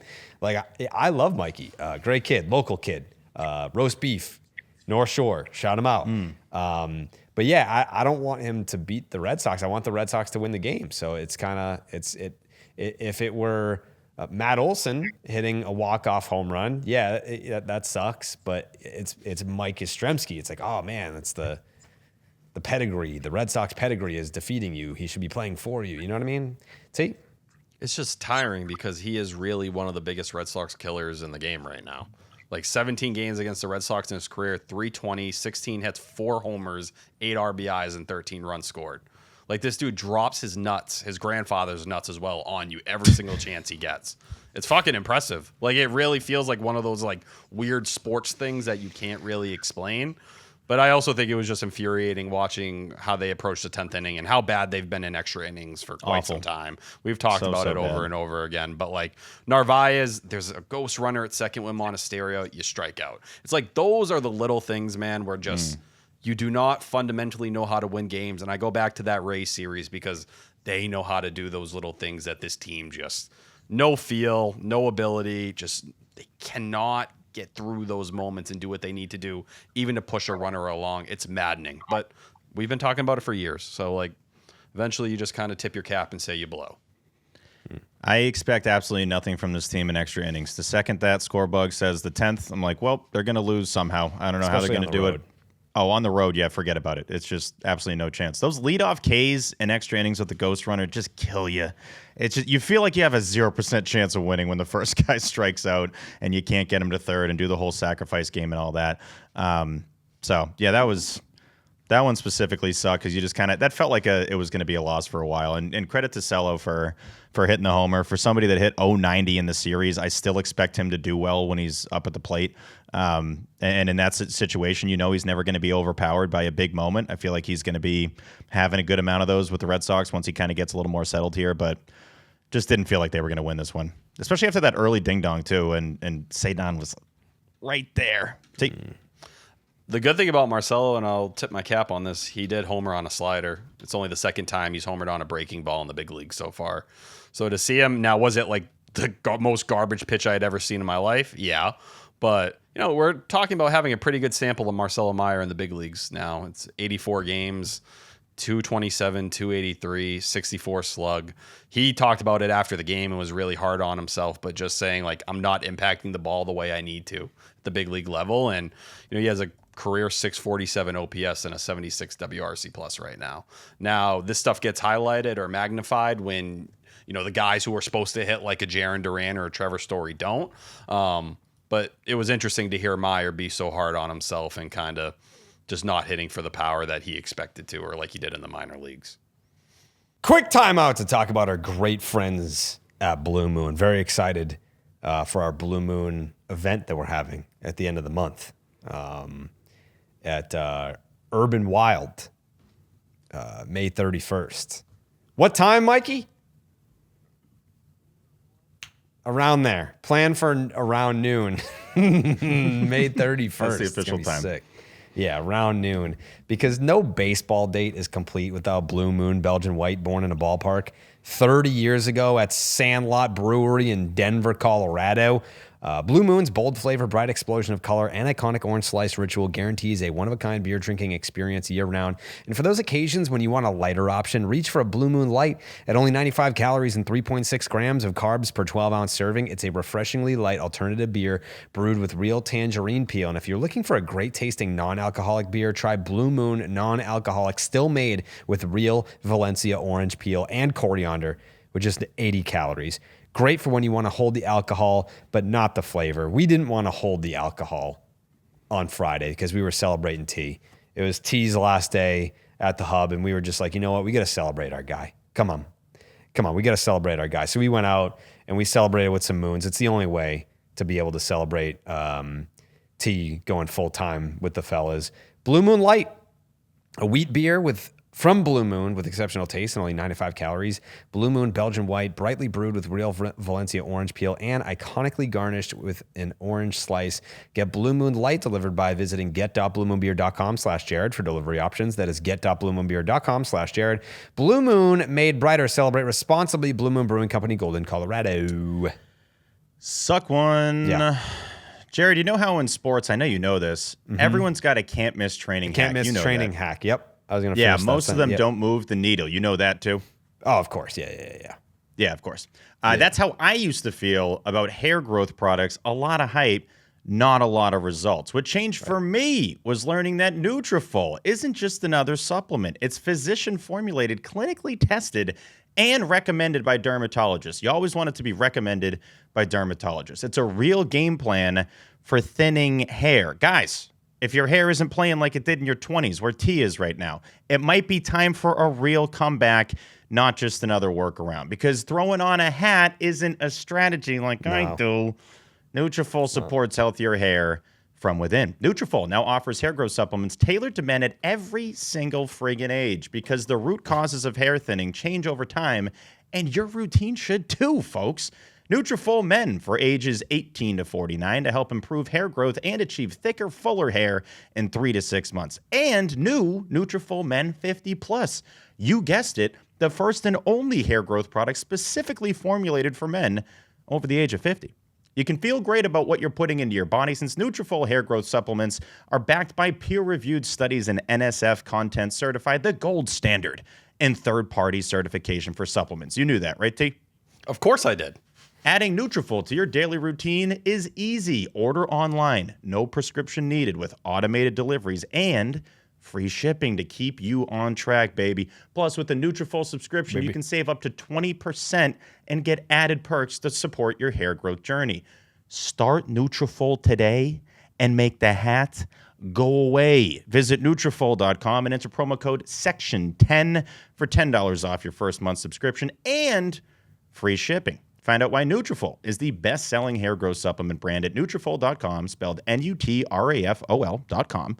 Promo code Section 10. Now back to Section 10. Let's talk about something positive. Yeah, let's talk about that Saturday game.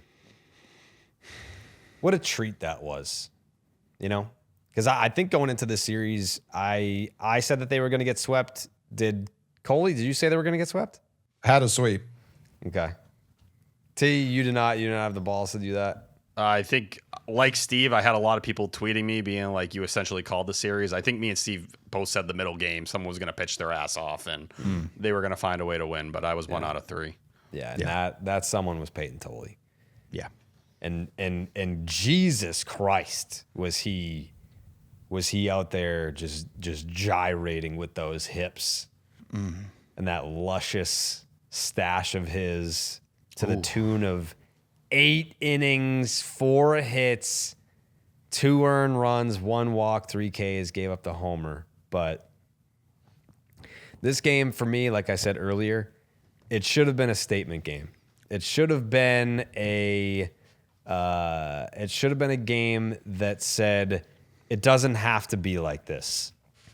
We can win games when it looks like we're not going to win them. Because up until this point, there haven't been very many, if any, games like that this year where it looked like the Red Sox were going to lose the game, and then they just went on to lose it. But on this night, on this very night, there was, and this is why it was so special. The Wilson Contreras homer was one thing. Like, that was a moment where you're like, holy fuck. Like, what were they, like 0-1,000 when they were trailing after 7 or something like that? I have That's the the exact number right here. 1-23 now when trailing after 7. So they were 0-23 when trailing after 7 innings. They were losing in the 8th to the best team in baseball. And Wilson Contreras in a 1-run game hits a 2-run home run to put the Red Sox up by 1. Peyton Tolley had gone 8 innings, hands it over to Aroldis Chapman, who had gotten traded during the game. You need to remember that. This guy was dealt. Yeah, this guy was on another team in the 5th inning. And They trade him to the Braves, and he just switches clothes and just shuts blows it down. doors on the Red Sox. Just stands there. Fuck yeah. A lot of people very rightly pointed out, like there isn't a trade that would be Chapman and Arias. Like No. I don't know what that would possibly be. Wait, That was my You issue, definitely can't too. get traded during a game and play for the other team, right? That would be illegal. During the See, game? why not? Like if he just went to the other bullpen and they had the close for him, that he could just come in and close the game. Is that? We might have to call the rules department about that at some point. Yeah. The Vasquez trade was before the game, right? It was. I Yeah. was gonna say, yeah. You've seen a lot of guys like go into the other dugout like in a series, but never mid-game. Okay. Now, I mean, it may have happened, but you'd have all the transactional shit. I wonder how long you have to wait for a deal to become like official. Oh, who's the dude for what? There was an Orioles reliever that I think during a doubleheader, like might have played the second game. I think he went from the Jays to the Orioles or the other way around. But yeah, feels illegal. I mean, we've seen a guy play for both teams in the same game. Everyone's favorite trivia question from when we acquired Danny Jansen. True. That is true. I forgot how much I hated that fucking entire That was the moment. bad acquisition, Oh, T. God. Yeah, we needed the right-handed bat that was going to change everything for When us. Craig's buying, he says, "Get me Dan Jan." Y'all have no idea what this man's going to do against lefties. They just came and absolutely shit his pants in every opportunity he got. It's the least eventful this- thing ever. The whole play for the bull, like that was a national story. I'm like, everybody shut up. This is stupid. This is Coley's not cool. Coley framed it though. I was sitting there and I saw the Arias stuff and I was like, so why would you sell your closer, but you're also trading, what is now a top 15 prospect in the sport? It was just going in complete different directions. And I could see the Chapman thing because if you told me like, let's call it 2026 Cole Reagans, like that might be something that Craig Breslow just simply could not resist. And like Cole, you'd probably make the argument if that's out there, go do it right now. But like that's the type, you know what I mean? That's what you would chase. I'd do it for less than that, like comfortably. Like I had a lot of people after he nearly had every bone in his foot shattered be like, that's why you got to keep a guy like that. I was like, that's exactly why you staple him to the bench and don't use him ever again until he's traded. Like what? Like I had a heart attack. I thought like the adrenaline carried him. The fact that he's seemingly okay. We keep getting saved by some divine power when it comes to Chapman. He should have been traded last year. The fact that he re-signed for some reason before the season ended was like, all right, we got another chance here. And now I'm so fearful of how we're going to blow this. Well, and he signed for like below market value. And this is the thing that like should stand out. When he got flipped to the Rangers, like there wasn't a ton of money there. It wasn't like he was locked up long term. With the Red Sox, dude, there's a $13 million mutual option for next year. So like, does he end up just simply, denying it and he wants more money? Maybe. But like there is a chance at having more of a relationship, something beyond 2026. That should hold some type of value because he seems like a guy who's not really chasing in terms of money right now. No, he genuinely, I think, wants to play for the Boston Red Sox. Yeah. Like, I think that's in his heart of hearts, that's all he wants to do. And I got to be the first person for like non-moral reasons to be like, get this guy the fuck out of here. Like, just, we got to, like, just sell him. Like, sell him. I genuinely, like, I think the best part of the Tolley start and thinking Arias got traded. I mean, we were in the scoop shop. Some insane names were getting thrown around. Genuinely insane, like, oh my God type names that if that's who we traded Arias for, like the amount, what it told me was like people still want to believe in this team. Like they genuinely will take any shred of hope and be like, fine, now we go. We keep waiting for the now we go moment, like to what Jared was alluding to with this game in general, and it just ain't fucking coming. It just ain't coming. So sell Chapman, Sonny Gray, you will love the south side of Chicago, or excuse me, no, wherever Wrigley is, the middle side of Chicago, side. you will love. You will fucking love. the You back in middle your side. NL Central, where you have had great times in the NL Central. But for this team, like you're just wasting your time. Both of them are wasting their time here, Jerry. What makes you think that there's a team not named the St. Louis Cardinals that's willing to make a trade with the Boston Red Sox? I mean, it's a fair enough point. I mean, the Pirates love trading with us.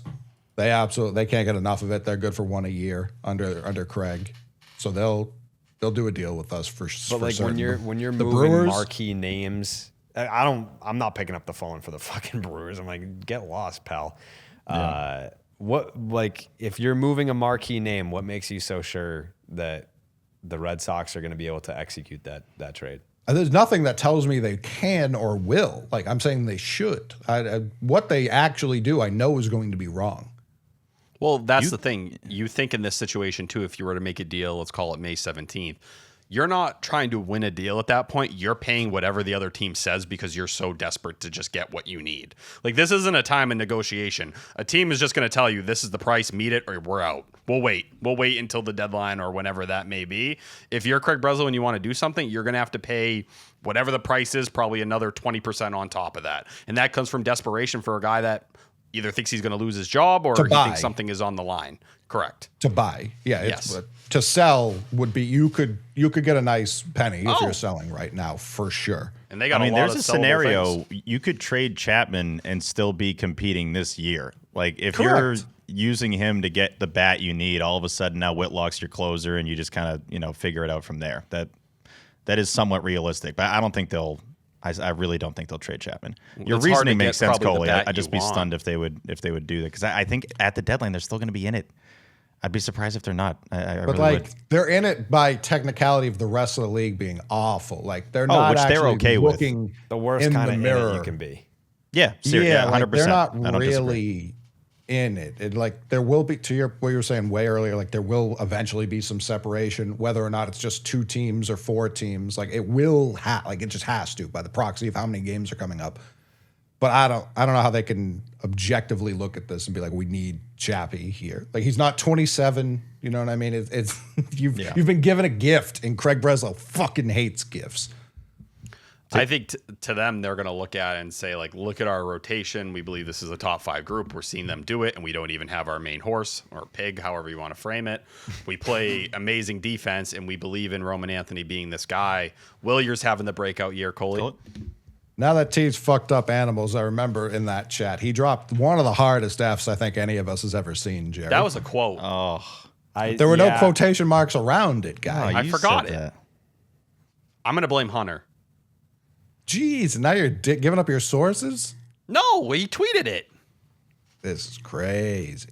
Hunter tweeted it. People were going after him. And listen, I don't blame Hunter because he was just repeating quote for quote what a source told him. No. And this is all Hunter public Knoll? information. Yeah, Yes, the very it's same. great. This was today?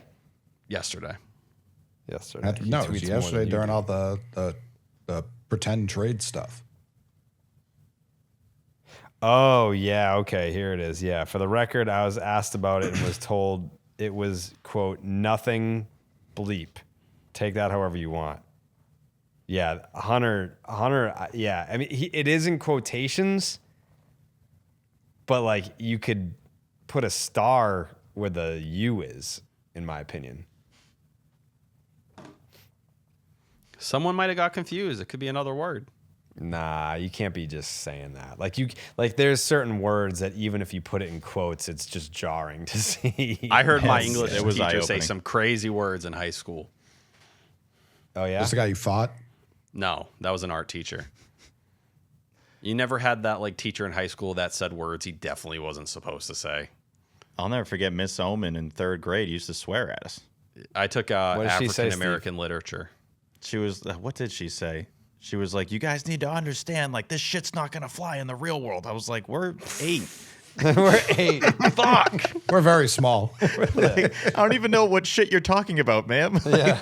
But this did is we like even when you were do? in 6th grade and they were telling you like when you get to high school, they're like, you're going to fucking wake up. You think you have it all right now. You have it right. When you show up to 9th grade, they're going to beat the fuck out of you and piss on you. And then you're going to have to go to class. And then your parents are going to die and you're going to have to get over it. Like that's what high school was built up to be.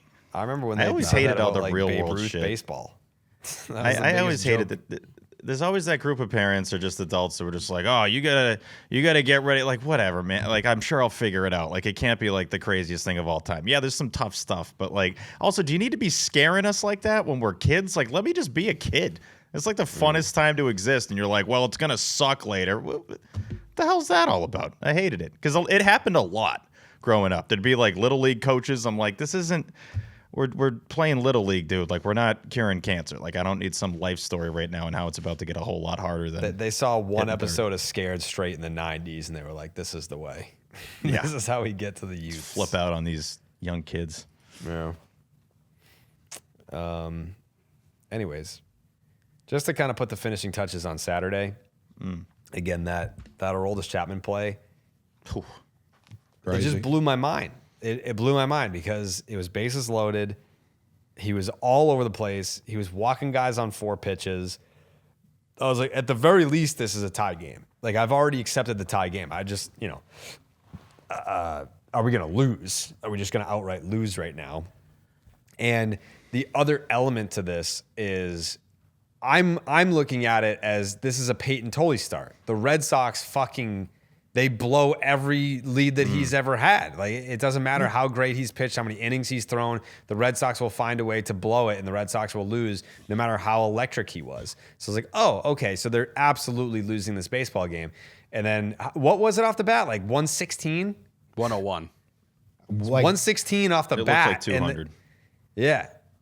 And hit the ball. how much real world time went from when he released the ball to it ricocheting off of him, like under a second, genuinely. Under, and definitely then under. he was able to find it as quickly as he did and get on his feet all within like 1.5 seconds to be on his way to go get the ball.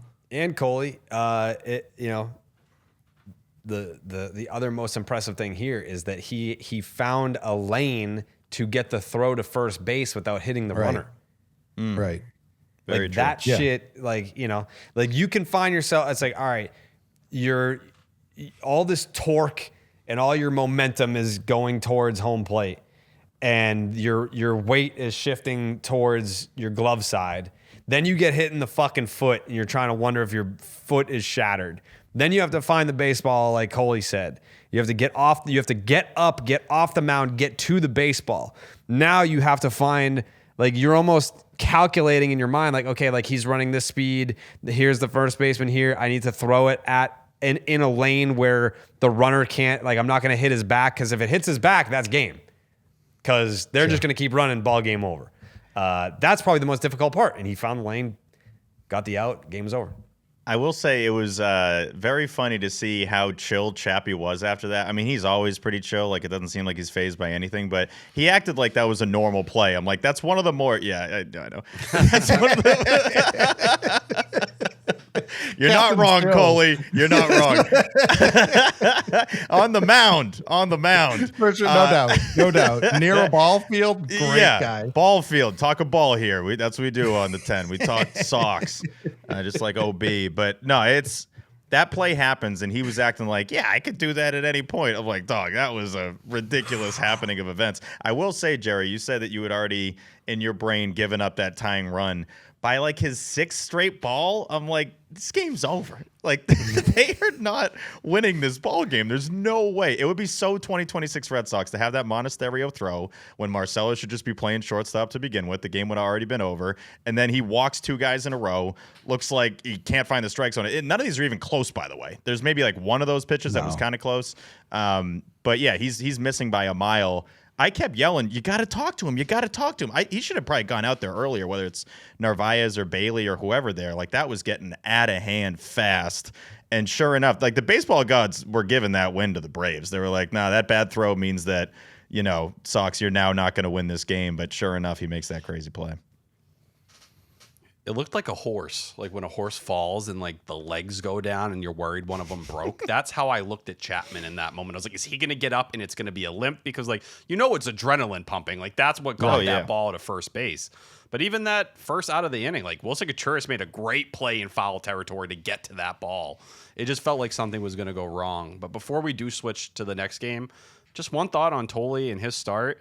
He didn't have the swing and miss stuff, which is different for him. So we didn't see as much of the curveball, which has had a 40% whiff rate so far this year and has been really impressive. The cutter usage went up in a pretty serious way, up 8%. He hasn't given up a single hit on that cutter all year long.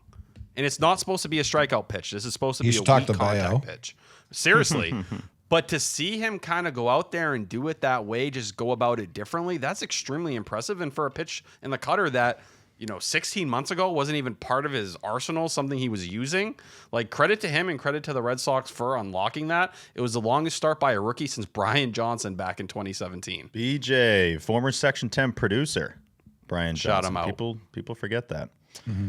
I can't get the believe ball on the Tully's ground more, 23 years old, by the way. I will never believe he's 23 years old. There was a good picture of him and Chappie embracing, and it just looked like they were high school buddies or something like that. They were like, yeah, this is my guy. We've been doing this forever. The fact that there's a, 15-year gap between the two of them, and Chappie's born in the 80s and Tully's in the 2000s, it's like, these just look like a couple of drinking buddies right here. I will say, Tully and Early, like, talking about, like, being around Chapman probably say it more than anyone, like how ridiculous it is to them as lefties. Like, he is one of the goats for those guys as they were developing as pitchers and kind of building up. And you put the mic in front of them, dude, they will go off about Chapman for a couple minutes at a time. It really does speak to how, I guess, like, my age generation or even younger, those players view Chapman at this point. Like, fuck, dude, you're 5 years older than these people. That's fair. I think we all grew Old in a fart. similar. You graduated 20s. high school before they were in high school. That's fair. That's a fair point. Old, Yeah. I got to see the early You're Chapman kind of days. T. I'm not far No, off. I'm not denying you saw Chapman. I'm saying you can't put yourself in their age yeah, bracket. I was like 14 and they were like 8 or 7. There's a pretty significant gap. Yeah, you wouldn't have hung out when you were in high school, you know? 'Cause, No, that would have been real creepy. definitely yeah, not. that'd been That's a weird, problem. bro. Well, that's the thing. When they were like, Bayo's 27, I was like, he's fucking too grown for this shit. I'm like, he's a year younger than me. I was like, fuck. I was like, this is awful. I was like, this dude needs to grow the fuck up. It's weird. thing- It's weird yeah. doing this and then talking about baseball players and baseball player years because, like, my age, like, I feel like I am. Y'all are Sonny Gray. Yeah, but like not like he's balding. I have a great head of hair. Like, I am in fantastic shape, and then I look at like Paul Goldschmidt, and it looks like he should be like a salesman at like Sears merchandise. It's like baseball players just age What a reference. weirdly, you know? It varies big time. Yeah. I mean, it's a little Chappie odd. could certainly be younger than 38. There's no doubt. One last thing on that last out. It would also be so Red Sox for him to field the ball and then soar it over first base. and Or the try and two go runs home and some shit. Yeah, like yeah, exactly. Do the dude from the Phillies there gets a dot. Yeah, something that just doesn't make a lot of baseball sense. So the fact that he makes that play and this dude throws like 100 miles an hour regularly, pitcher's got to be better at coming off the mound. A lot of times these guys come off the mound and act like they've never been on grass before. It's like, I can only exist on this elevated surface. Anything outside of that, I have no clue what I'm doing. So still can't believe it happened though. Crazy play. Chapman, I know I've said it before, but when he does something like that, like at spring training when we walk by him, I've been around NBA players, I've been around NFL players, like crazy athletes. He's right up there. Like right up there. He's a Just freak. I wanted to tweet it out, but there was no way to do it without getting like AO'd to death. But like if you see him from behind, boy, oh boy, that's a broad man. Like just shoulders for days. To put it in one word, Coley, he's a specimen. Yeah, he is. He is a specimen. His career numbers, man, with the Red Sox: 105 ERA, 178 Crazy. FIP in 77 innings. Like, what the fuck, man? It just If we doesn't had even- just signed him out of whenever he defected, Like 2008. if we had signed him, like if we had just got him then and just taught him how to aim when he was 22, who knows what? Like he's just lefty Pedro because he probably starts the whole time. And like he's now top 10 in saves. He passed Joe Nathan. It is kind of wild to see some of the names that have come here the last 10 years or so and like where they're going to rank all time in saves, whether Kenley, Kimbrel, whoever you want to make part of that conversation, that all these guys had a stretch here. More than one Pap year, top too. 10? I don't think so.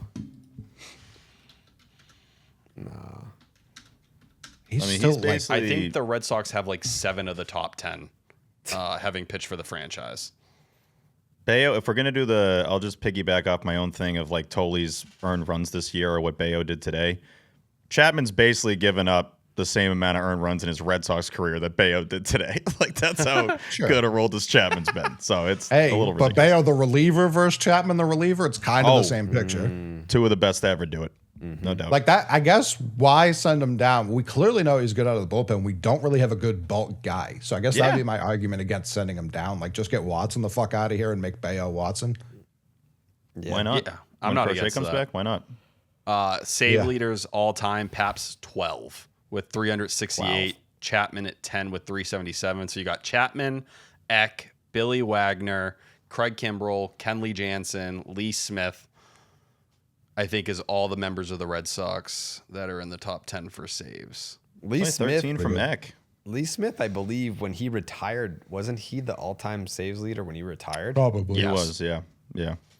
Jansen, Hoffman, and Rivera all passed him. Yeah. Mo never pitched for the Red Sox. He wanted to, though. He thought about it. My sources are telling me that he wished that he pitched for the Red Sox. Yeah. I just want to see he's how done- long Kenley can stick, man. He's done a lot for our franchise. Oh, build the statue, yeah. That would actually be funny if they built a Rivera statue of him like tipping his cap. That's the best thing I think the Fenway crowd's ever done. Yeah. It's hard to top that. That's number one. Yeah. Dude, isn't it crazy that Eck is that high in the saves list? Yeah, Yes. because he wasn't a For how closer the long he whole wasn't time. doing that? Like his first, how many years? He He basically spent like 10 35 years not being a closer. And then he's like, actually, I kind of want to be a top 10 closer of all time. Let me just do that. It Where's kind of Smoltz? breaks my mind that you guys were old enough to watch that last season of him in Boston. Like the fact that you guys watched Eck as a member of the Red Sox, like Every show, T. that's Every- crazy, dude. That is a crazy thing when you say What, it. what year was that? 98. I don't 98. have any recollection of Eck on the Yeah, I Sox. don't remember that. Oh, I wasn't that was the like, year I was oh born. man, you know, X my guy. Like when I was 9, I was 9. I was 07. busy fucking watching Pokemon and shit. Sick. Yeah, that was prime Hey Arnold years. Yeah. Damn. He was 43 Like years Clemens old. had just left. It wasn't like a outside of Nomar and Veritek ascending. Like it was a tumultuous time. I mean, Flash Pedro Gordon. was there in '98. I thought you said 97. 98. 98.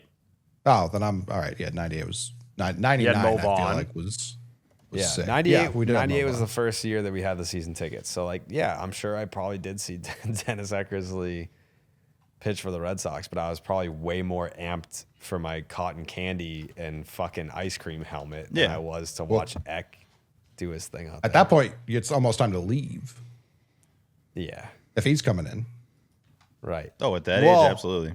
I never left the game early. Never. Yeah. I'm not saying early, but I'm saying as a kid, it's like, oh, I know it's the ninth inning. I know we're about to be getting out of here any minute. Leaving early. I think like Yeah. Makes- the modern version or someone like who is call it like 18 to 20 now would be like, wow, you watched like Kurt Schilling and Kurt Schilling pitched in the 80s. Like, damn, you watched Kurt Schilling start for the Red Sox for a year. Did we watch Obviously- anyone that pitched in the 70s? Probably not. No, that would have been crazy. But maybe. I mean, Had Eck would to. be the guy. Like if someone like debuted in 79 and retired in the 90s, like that's absolutely possible. Yeah, had to. What, Saberhagen was what, early 80s? When he was winning Cy Youngs. He won it immediately, but that's no, I know he didn't get us to the 70s. This is more my point. No. When did Moyer start? 55? Yeah, I was just looking Yeah. at Moyer. I think it says 1938 here. Yeah, that sounds right.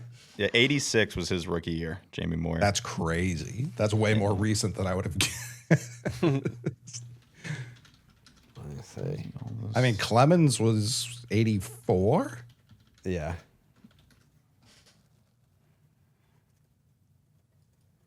And there has to be somebody. Yeah, there's no way. I mean, when did Nolan Ryan start? I think he was 60s. Oh, fucking just missed it. Julio Franco debuted in 82 and retired in 07. So like Tyler I was saw thinking only Julio pitchers. Franco. yeah, Nolan Ryan was debuted. 1966. Oh my God! In '93, he was still pitching. That is sickening, Yeah. dude. Andre Dawson debuted on September 11th, 2001. Excuse me, 1976. I was like, no chance. And played until 96. So There he you played, go. yeah. Ozzie Smith debuted in 78, retired in 96. I don't remember him. Gary the Nolan Ryan Kalshi. one's Nolan Ryan's a little crazy, mid-60s, and like we were alive when he was still pitching major league games. Yeah. Like that's nuts. What was He Cal's rookie debuted year, in the Jared? 60s. Yeah. Cal Ripken Jr. Let's see. Yeah, Ricky Henderson. Okay. There we go. He Yeah, debuted in 79 Okay. and Ricky's a good retired in example. 2003 and played for the Red Sox in 02. Yeah. That was a big deal. That was a very huge big deal. deal. Ricky's like the clear answer here. Now that you mention that. Yeah, Cal Ricky's was like 1981. He just missed the 70s. Yeah. Yep. I mean, Fisk debuted in 69 and played until 93. Yeah.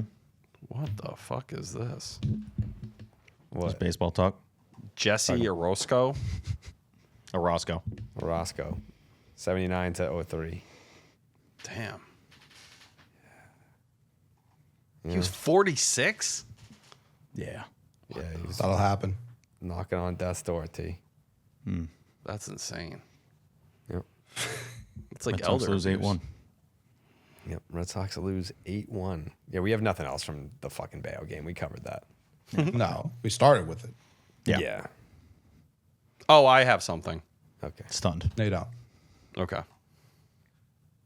All right. You can say what you have to say, but if it's something that we already hit on in the show, you're getting deducted $30,000 from your salary.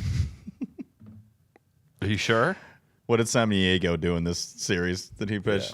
Yeah. No, I just wanted to make sure. I have the, here we go. In the fourth inning, Jaron Duran falling asleep on the LB's fly out to left field. This was after the Yastrzemski homer. Azekar put down the bunt single, and then he just tagged up and took second on a ball to shallow left field. If you're not going to do anything offensively, you should probably not let stuff like that happen defensively. It's a really bad look. But to fall asleep because you're just being It was lazy Bayo's out there, birthday. clean it up, man. Yeah, come on. You expect these guys to play in an efficient manner when it's someone's birthday? It's crazy. Not a birthday guy. You're not a birthday guy, T? Definitely not. I don't know if that's true. I hate my birthday. That's not what I was told. By who? I got sources. I'm very I don't want to acknowledge it. Until it's cake time. I don't even like cake. I don't like sweets. I'm more of a parm guy. Chicken parm cake. It's time for like 3 slices of cake. Yeah. Yeah, until you see that cake pull up, then you're like, I am the birthday boy. Right here. I kind of love what's going on here. This is nice. Yeah. Is that ice cream? Yeah. That's it. I do like a scoop of vanilla. Yeah, I bet you do. Hey, by the way, there's nothing wrong with vanilla. I owe Steve a jersey. Yes, you do. I I was asked stunned you to to get that text. Yeah, I copped Absolutely immediately. I didn't wait for you to find it. I didn't try to get away with it. What the fuck what's going on? You're always T? falling One over second. to you. Someone's at What's- my door. Why is someone at your door? It's 10:30 at night. Yeah, you don't live in an apartment either. Yeah. He's always like running away. He's always dropping Someone's at stuff. my door. Just say your mom is knocking at your door. Like, who else Yeah. could it be? That does make it seem like he's about to be killed. Yeah. Yeah, please excuse me. There's someone at my door. It's like you, yeah. It's your That was mom. the last straw for Duran. He said, we had already moved on from this game. Yeah. Open the door. Tell us. Hey, Just got back from Atlanta, you bitch. I'm just getting punched across screen. And he just That would do- crashes into that fucking. he just The lights glass. him up with a full force tackle, just right If- through all his like Pokemon Yu-Gi-Oh stuff. That would be incredible. Yeah. if Jaron got like an unobstructed full force crow hop to T, I think he could dislocate his entire neck. I was gonna say he might be able to kill him. Yeah. Yeah. Yeah, I think so. I think he could. Yeah. That clip would do numbers if it happened. Like me too. That's not even a knock on T. Like that's No, just yeah. But like he would turn him into a Pez dispenser quickly. Yeah, big time. Excited for that jersey. Jared? Jared? Going to take a quick break from Section 10 to let you know at home that this episode is sponsored by BetterHelp. For some, summer is their favorite season. Travel Travel picks up, kids are out of school, and adventure is the focus. For others, juggling it all can be tough and lead to overwhelm and counting down the minutes until the kids are back in school. And many worry that they're wasting the days of sunshine. I guess for me, I don't really have days of sunshine. I don't I just kind of like watch ball. I guess if I wasn't going to Fenway, I would feel like I'm wasting my days of sunshine. But like if I'm just there all the time or watching from home, I don't really feel like I'm wasting many days of sunshine. I don't know what else I would do.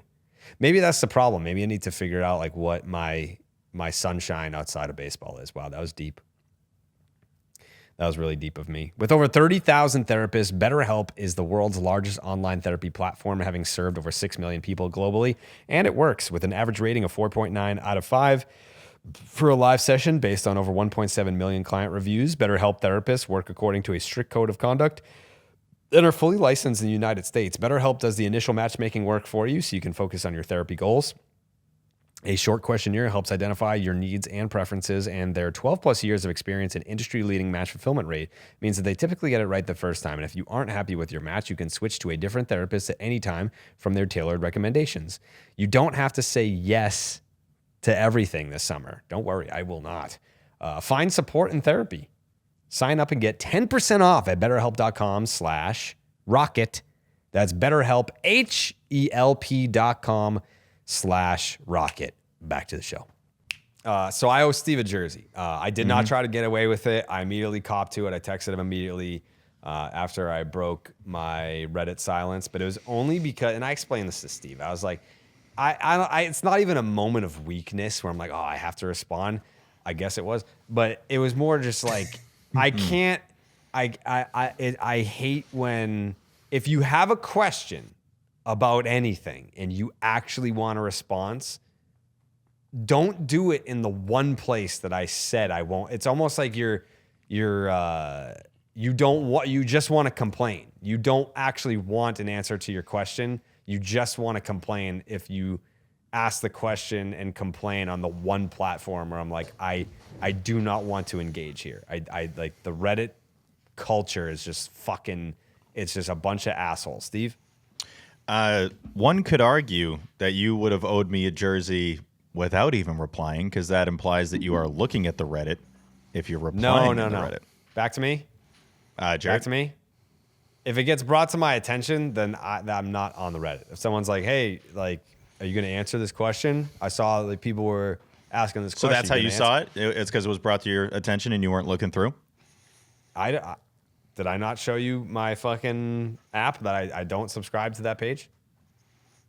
I suppose. All right. Yeah. Either way, getting that text was great. You just said, I owe you a jersey. I knew exactly what that meant. I was like, someone definitely just got it in the replies.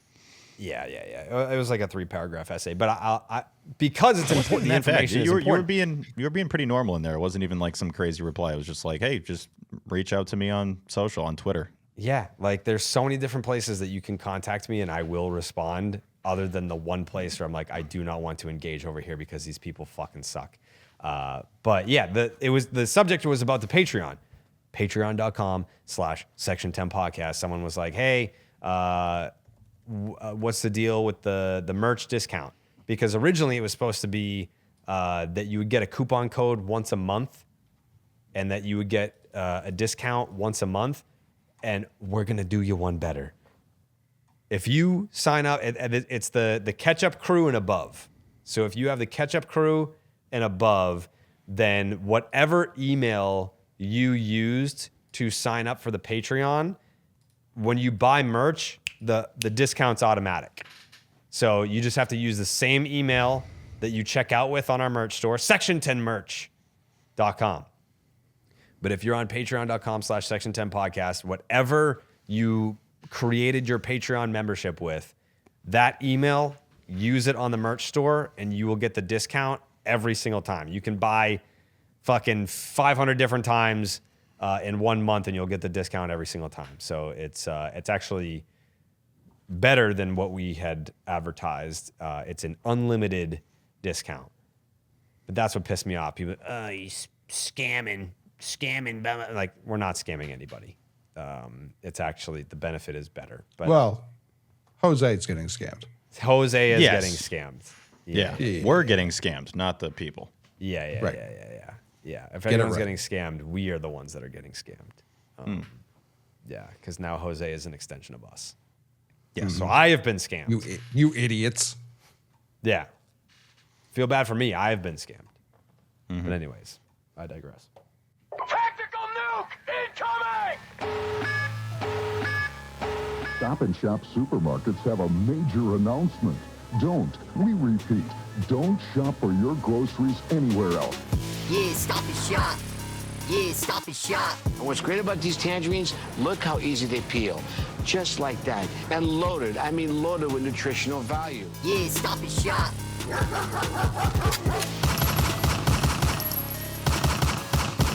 Double kill. What's better than having a Stop and Shop, getting it done for all of you? The Stop and Shop look ahead, brought to you by Stop and Shop. Head on down to Stop and Shop right now. You get 10 cents off your tangerines when you buy at least 5 pounds of tangerines only at Stop and Shop.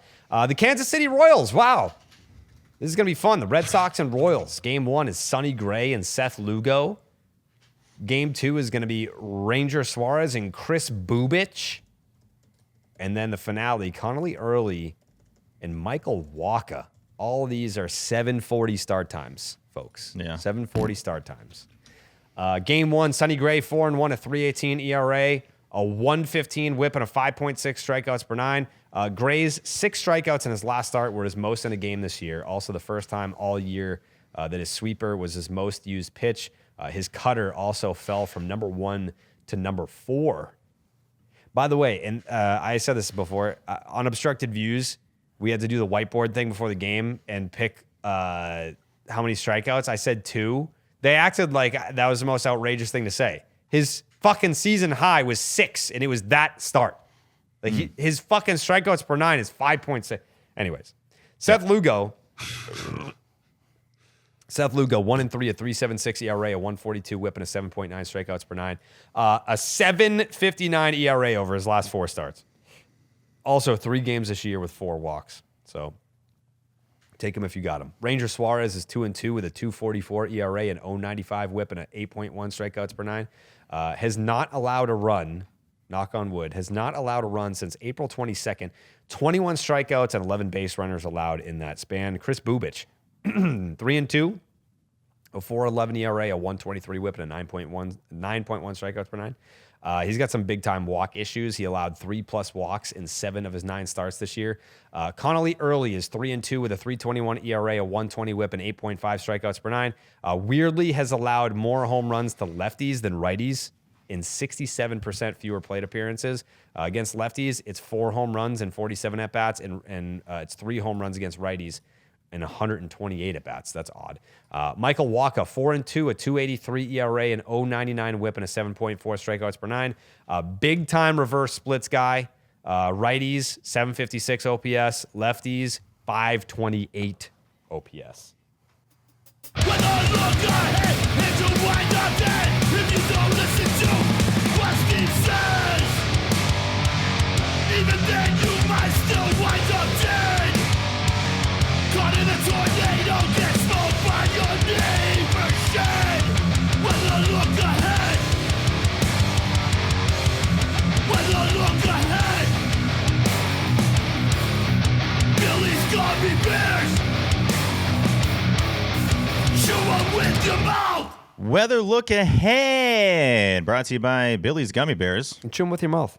You chew them with your mouth. The Red Sox head to Kansas City, that's in Missouri, and get ready for chaos, folks, on Monday night. Game 1, Monday, 7:40 p.m. Eastern, first pitch, 80 degrees, scattered strong storms, a 51% Fucking Christ!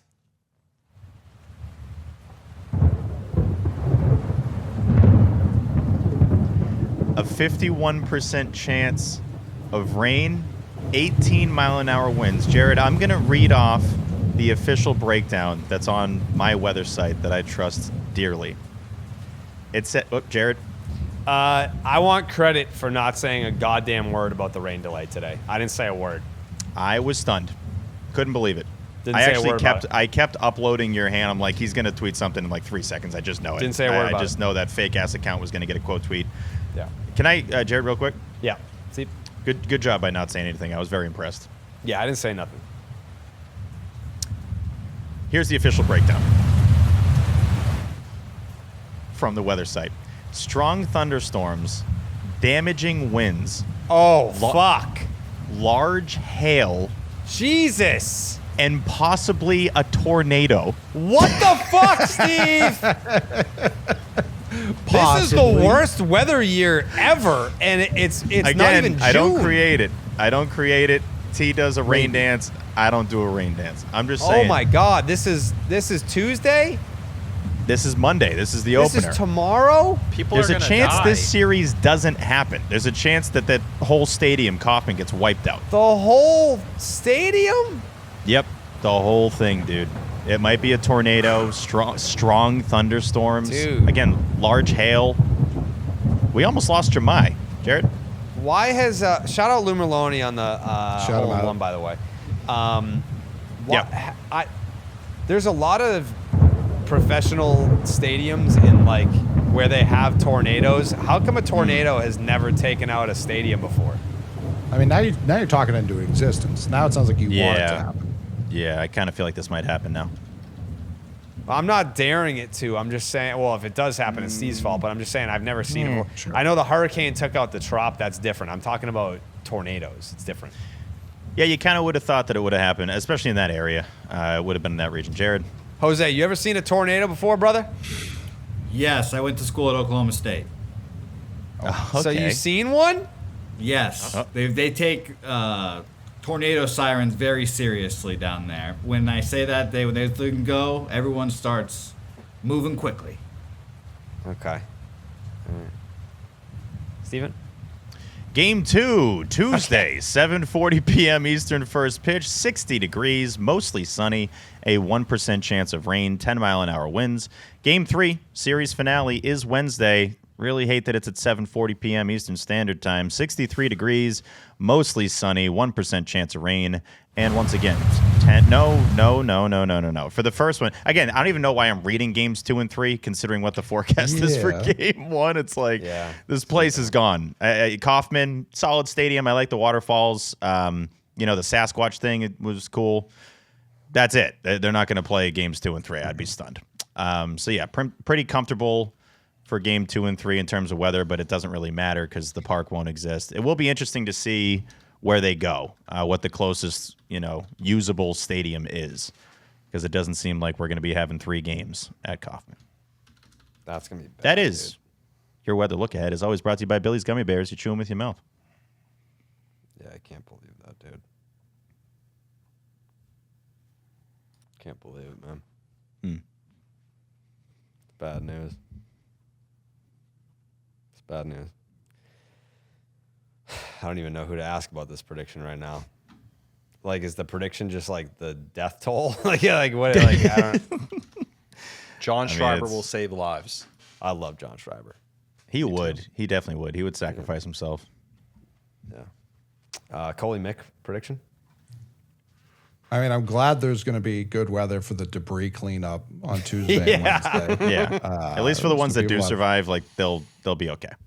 Yeah, they'll be setting off that next chapter of life on a good foot at least.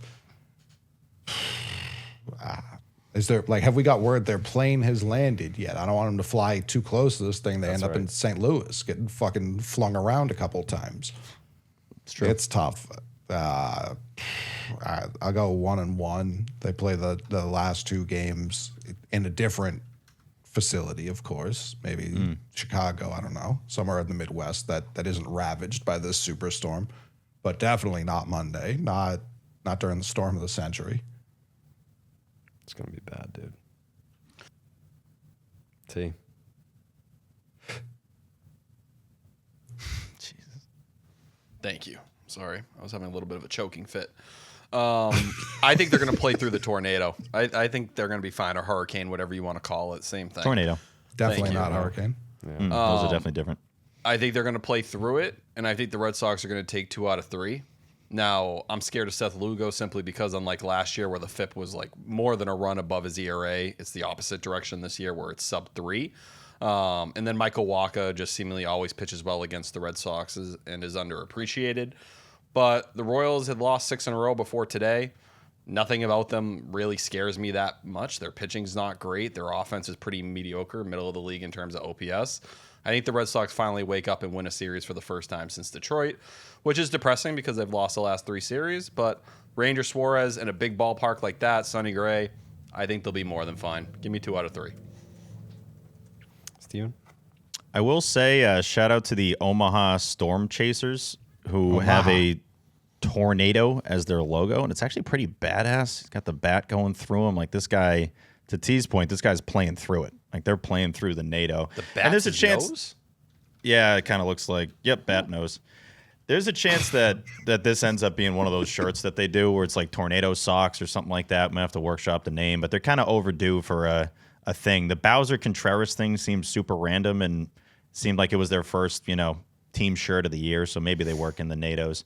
I got some numbers here. Royals are pretty middle of the road with all stats, essentially, at least the basic ones that I love. They are 2-2-1 in series this month. The Red Sox are 1-3-1 in series in May, and honestly, basically 1-4-1 if you want to count the Rays series as being over now, even though it isn't. Red Sox still second to last in the majors in home runs. They're averaging just 2 total homers a series this year. It has been embarrassing, and it's not looking great at Kauffman. Again, the series probably isn't even going to happen, but in terms of stadiums, Kauffman has produced the 4th fewest home runs in baseball this year, so likely not going to get bailed out by a ding-dong like they did for their only win in Hotlanta. Second most doubles of any park, though. So if they can keep the line moving through a tornado, then maybe this team can turn things around. I did notice, Jerry, the Sox are 6-4 against the NL Central, also known as the AL Central this year, and they're pretty good against the NL Central too. So their record against the Centrals is 11-8. Their record against everyone else is 8-19. So that's bad, yeah. If they were ever to win a series, it's against the Central team, because they kind of are. They built the Central team, yeah. Exactly. They act, look, and play like an AL Central team. So give me 2 out of 3 for the Boston Red Sox if they play 3 games, yeah. Let me just do a quick Google search. Fucking search it, dude. No one's stopping you, dude. Just search it. Tornado. Oh, average deaths for Try NATOs? Bing. Yeah. It's low. We've looked it up before. It's not as much as we thought it would be. The annual average amount of tornado-related deaths in Missouri is about 4 to 6 people based on historical data. While the average is low, the state's death toll can spike dramatically in years with massive direct hits to populated areas. Isn't this a little nuts? There's roughly 1,200 to 1,500 reported tornadoes a year and only 70 to 80 fatalities. We lost 67 last year. R.I.P. 54 the year before. That getting downstairs shit really works. Tornadoes haven't really found a counter for that yet. Yeah, they just can't get down there. No, it shouldn't work. Like it should take more than that, but it works for whatever reason. It's just tough, and I know Jared has put it out in the universe. Up, Jared. Oh, Jared. Fuck. Is that a balk? I don't know whether I should call on him or not. That looked did like a kinda balk. seem like It a looked balk. balkish. I think I can take second here. Jared. Okay, so I've only been to Missouri a couple times. I went to the St. Louis to catch Twins Cards opening day last year. That was electric. And Coley and I did Dr. Wiener at the end of 2024, I want to say it was. I've never, I'm the type of guy that when I travel, I'm either at the hotel or I'm at the ballpark that I'm there to go to, and then I'm back at the hotel. I don't really go and sightsee, and I especially don't go to residential areas. But I did see the movie Twister, and as far as the get underground thing, it just seems to me counterproductive. And I'm not saying that all the homes have this as a setup, but a lot of the people to get underground, they have to go outside, Sure. So if the tornado is right there, and you're in your house, you have to go outside into the tornado to get underground. Wouldn't it make more sense to have that accessible from inside your house. So you don't have to go outside in a tornado. I think that's what the sirens are for, to give you a little bit of a heads up so you can make that journey over there. Sure. What if you're deaf? Yeah, I that think is it's a tough. big issue for them. I think tornadoes are a big problem for the deaf. There's probably a lot of big those in time. the 70 to 80 deaths a year. It's like I had no clue. A lot of people don't realize that like deaf people, their senses are so strong they could probably like feel it. Feel the like tornado? They can, like in Avatar: The Last Airbender, like Toph can feel those things. Yeah. They just look out the window. That looks a little problematic. Like, fuck. Just like whacking the table, honey. Look Yeah. at this. Yeah. Yeah. Deaf thing's people probably usually gonna know guess. that there's a tornado. Alerting his and- blind wife. Yeah. I got some news for you, and you're not gonna like it. If you're blind, it's got to be tough because Sirens. you got Yeah, you can hear the sirens. You're sirens. trying to find the bunker. That's hard, and then you're trying to spot the tornado, and you can't. You can't see it. You can hear it.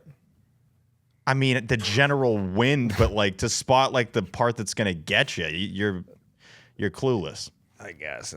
The iPhone must have been big for them. For who? People that blind? can't hear anything, like deaf people, like in these situations, because Oh, they get yeah. like Sure. the notification. Sure. Yeah. That's big. Oh, true. That's a good point, T. But what right. I was going to say, Jared, is that like you know, there's 38,000 people at Kauffman, and to you, like putting it out there in the universe, and you know, Coley mentioning the bunker stuff and all that, Yeah. ain't nowhere to hide at a baseball stadium. So there's a chance the casualty number is like ridiculous for Monday night. I feel like you could just like run on the field and like get out of the way. I don't know, T. The first person to die will be the Sasquatch guy. He is already way up there. That's much higher than it looks on TV. Like he's way the fuck up there. So he's getting yeeted. Just Like the we idea might of them, just see him go like He's going to mid-game. Kansas minimum. the idea of them playing through it and just dodging a NATO. Like I don't know, dude. Like just the 2-2. Like just throw it. What are we doing? So, Keep playing. If You they ha- played in Detroit, they'll play through a tornado. yeah. That's our best chance of like a power surge. We bat during the inning of the tornado and just pop Sock up them, right get them into sucked it. up into the Yep. vortex. Just your Yeah. normal Red Sox contact is gonna find a spot that's gonna land somewhere. I mean, Rafaela if, would do some sick shit, if man. the red seat, like all the dumbasses that believe that, they try to be like, yeah, but you didn't see the wind that day. So it's like, all right, like if you're gonna acknowledge that the red seat, like the baseball hit it out there because of a windstorm, then if I'm at Kauffman Stadium for a tornado and I hit a ball in the air and it gets sucked up into the vortex and it ends up going 780 feet, you have to, you can't be like, oh, it got sucked up in a tornado. It's like, no. Like if wind can aid a home run ball, then tornado is just a fucking, it's a cyclone of wind. What do the see. red seat people sound like? Well, you see down there, that there's a red seat.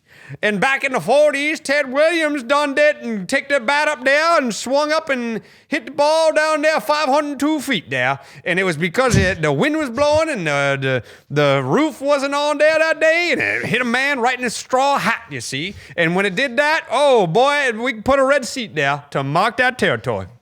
Boston like the used to be in Fenway deep tour guides. south. I know for some reason we're now in the South. I don't know why that's happening. Well, that's But- the tour guide. That's what Right, that's what right, people right. that's what people in the 40s talked like. Yeah. If You they were a tour guide Mm. at Fenway in the 40s, they would sound like that. I agree. and they also did like a that's what Will Fleming in the 40s sounded like. Yeah. Basically. Yeah, if Will Fleming was in the 40s, Will Fleming would have sounded like that. Yeah. Yeah. So essentially, if you're the Red Sox hitting coach for this series, especially game one, target the NATO. Just like wherever the tornado Yeah. is, hit it towards that, and then Yep. it'll go voop, voop, voop, voop, voop, and it's a home run. Yep. I think 4 people will die. That's my Okay. prediction. Red Sox. Did the Red Sox win the series? I don't know. It's been like a month. I feel like they're kind of due for one. Yeah. All right. Yeah. Let's go. I don't know why you're shaking your head, Coley. I mean, like the pitching lines up to actually win this one. Yeah, but when think I they hear could win like 2 out of 3. Seth Lugo hasn't been pitching well, I'm like, well, get ready to pitch well, pal, because the Red Sox are coming to town. Sure. All you got to do is score 3 and hold them to 2. That's a dub. We're not going to. That's never 23 times. Coley. That's never resulted in a loss ever. You hold them to 2. You score 3. How many times has the team that's done that lost the game? I gotta feel like Not once. if there were a team to have it happen to, it'd be this one. Maybe. But I'm If just you're saying, on if you're on staffs historically around the speaking. league and you do the schedule watching like we do, and you see that red B, you're like, oh baby, I better be tossing Yeah, for it's that time series. to get right. Yeah, Give me like the ball. our- Guys on 1 day rest. Give me the ball. It's Give the me Red the Sox. pill, dude. I want to face these guys. Sauce like me Dustin the May rock. shoved against us this year. Like He's good though. you just like you still have to score the runs, which I'm having trouble like picturing that happen. Tornado aside. Yeah. Yeah, that's facts, King. What else was I gonna fucking say? Yeah, I mean, like I like what the Royals are throwing up there against the Sox. I'm not gonna lie about that. But I still got the Sox taking 2 out of 3 in this series. Okay, like so, don't ever say that I was down on them. Don't ever say I was down on these Sox because that was a real deflating game today on this the Lord's Day of all days. I tried to order Chick-fil-A today and I was like, oh my God, it's Sunday. I didn't realize Can't it do was that. Sunday. Can't do it on a Sunday. There is something to it. I crave Chick-fil-A on Sundays all the All time. the time. And forget all the time. All the time, brother. They're just So, switch to leaving Cane's? millions of dollars on Yeah. the table. yeah, It's an but it's for the insane Lord. business decision. It's for the Lord. You know? Yeah, I guess. Yeah. 2 out of 3 for the Sox is what I said. So Let's go Sox. Come on, Sox. Yeah, let's go Sox. How about a final thought from Tyler Meakin? For me.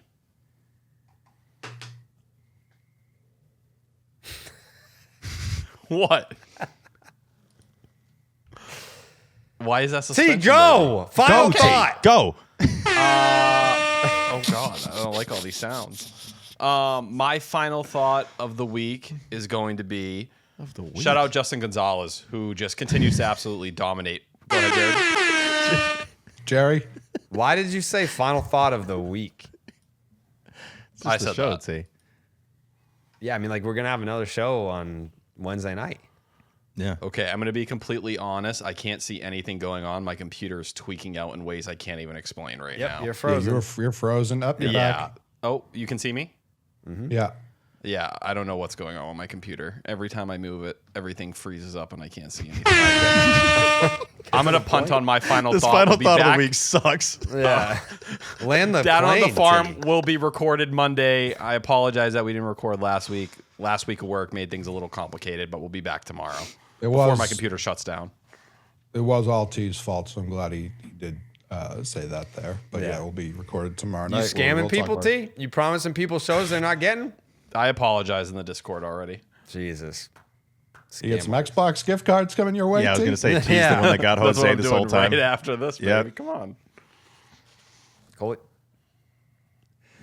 Yeah, so yesterday my dog shit in my car, and man, oh man, is that just like a tough thing to like. When I step in dog shit, I throw those shoes directly in the trash. Like it just never fully comes out, that smell.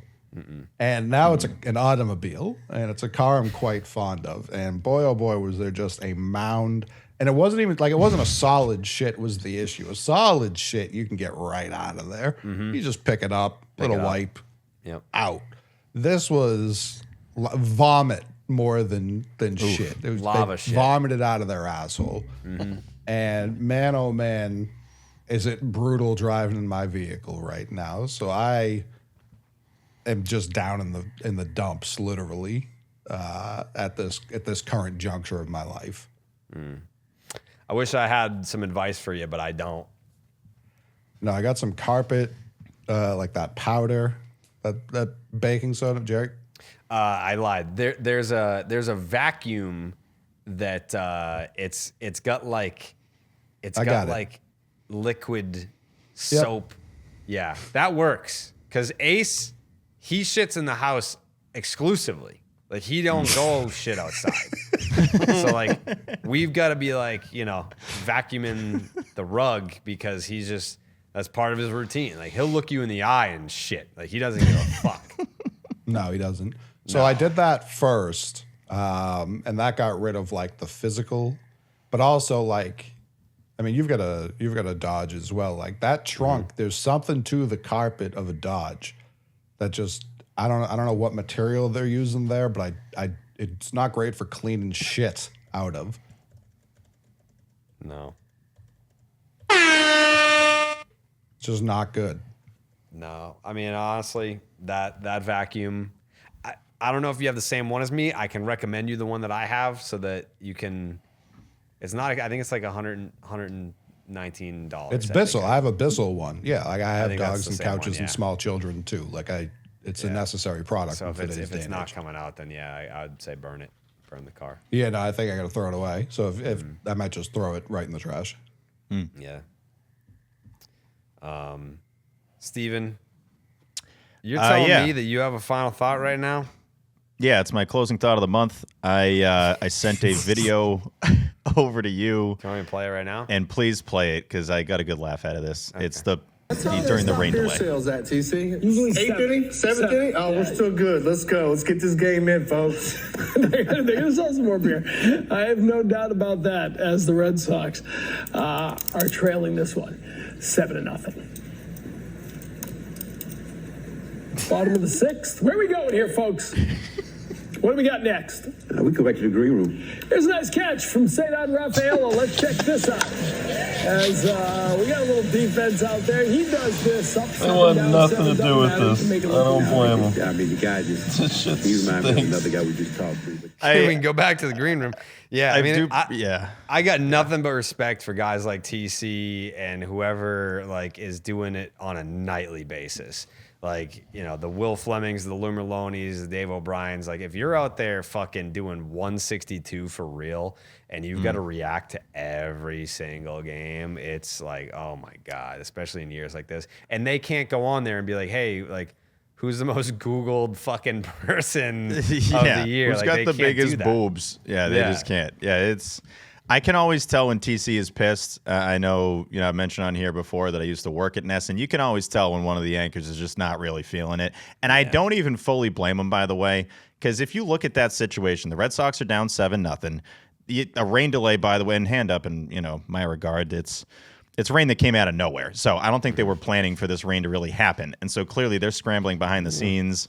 He's like, what are we doing? Like, what's going on? What are we doing here? And in TC's defense, they have to do the same exact show after the game, basically, because you're essentially just breaking down the important parts of the game. The game's over. Like, nothing is going to happen. We all knew nothing was going to happen in the innings after it was 7-0, to the point where we probably should have just called the game and everybody goes home anyway. But no, I did get a kick out of that because it's like, yeah, he doesn't want to do this, and the post game's going to be basically running all this stuff back anyway. So they should have just wrapped it up at that point.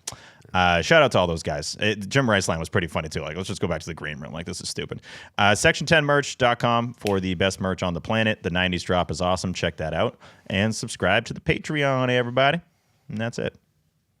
My final thought is the dude that I was literally just talking about from the Reddit tweeted me 18 minutes ago and said, hey, I was the one that posted the thread on Reddit asking about the Ketchup Crew discount code. I will be purchasing tomorrow. I appreciate you responding and letting me know how it works. I love the 10 and everything y'all do. I didn't mean to upset you or cause drama. And to you, you did not upset me or cause drama. It was the replies to what he said that pissed me off. It was not him that posted it. It was the replies. I do appreciate him, though, because I'm getting a jersey. You got a free jersey. Do you know what jersey you want?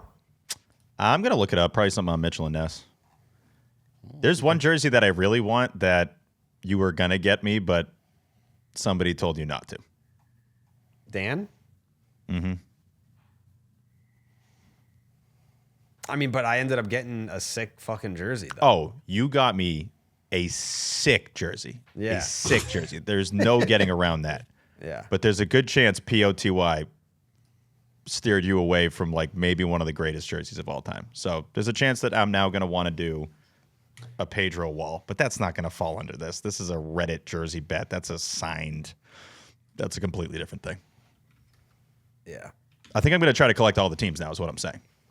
Every They team play that Pedro's Pedro? ever been on. Yeah, right? Because Jerry got me the Expos one, so now I'm like, yeah, I kind of want to do a Pedro wall now. That'd be sick. I Yeah, have right? a Mets. Yeah. I have a Mets. That Pedro. Mets one's nice. The black Mets. I have the black Mets one. So you Yeah, get I'll the probably try to get Phillies. that. I think I'll do Phillies too. Why not? That's Yeah. the hardest one to get, probably. I gotta think he signed the fewest we of could those. get. Imagine you should probably get one that has the own. No, you can't. No. Get the 09 World Series patch. You can't. What if? Can't do that. What if the Phillies were playing the Orioles in that World Series? Would you get the 09 World Series patch? Probably, yeah. Speaking of lost. Pedro, just won the Pedro bobblehead on eBay. Check that out. I'm trying to at the new condo. I'm going to do like a bobblehead row in the kitchen, and I got the one where he's tied up to the pole. That's So, cool. It's a good one. You Yeah, want some of not my bad. bobbleheads? I might get rid of them. I definitely would. Yeah. Got this for $35. Not that bad. Some people, anyone out there, I'm not trying to hate too much here, but like, they'll get the giveaway bobbleheads and then try to flip them for like $200. That's just unethical. Suck a fucking butt, dude. if you're trying to flip them for 200 bones, man, come on. If you're trying to do that, like, you get it. We have to say it legally on here, but suck a butt, brother. Suck if that's what you're trying to do. If you got a free bobblehead, you didn't even pay for it, and you're trying to sell that on You had to buy a eBay for ticket. $200. Yeah. Yeah. Suck a butt. Yeah, suck a fucking butt, dude. Breathe in some cheeks, my guy. You know? Shit. Credit to the Red Sox. Those bobbleheads are pretty good. Those giveaways now. They've really improved. That's all they got. I know, at this point. Yeah. I know Mikey Eamon's definitely got a final thought, but I don't think he can talk, right? He can't. Right? No. Oh, that's too bad. No, he can't. Because of the He said- settings, Do you want me yeah. to relay anything to the people for you, Mikey? They are the best. Yeah. Yeah. He said that you guys are the best. We didn't announce fucking Urban Wild on the show.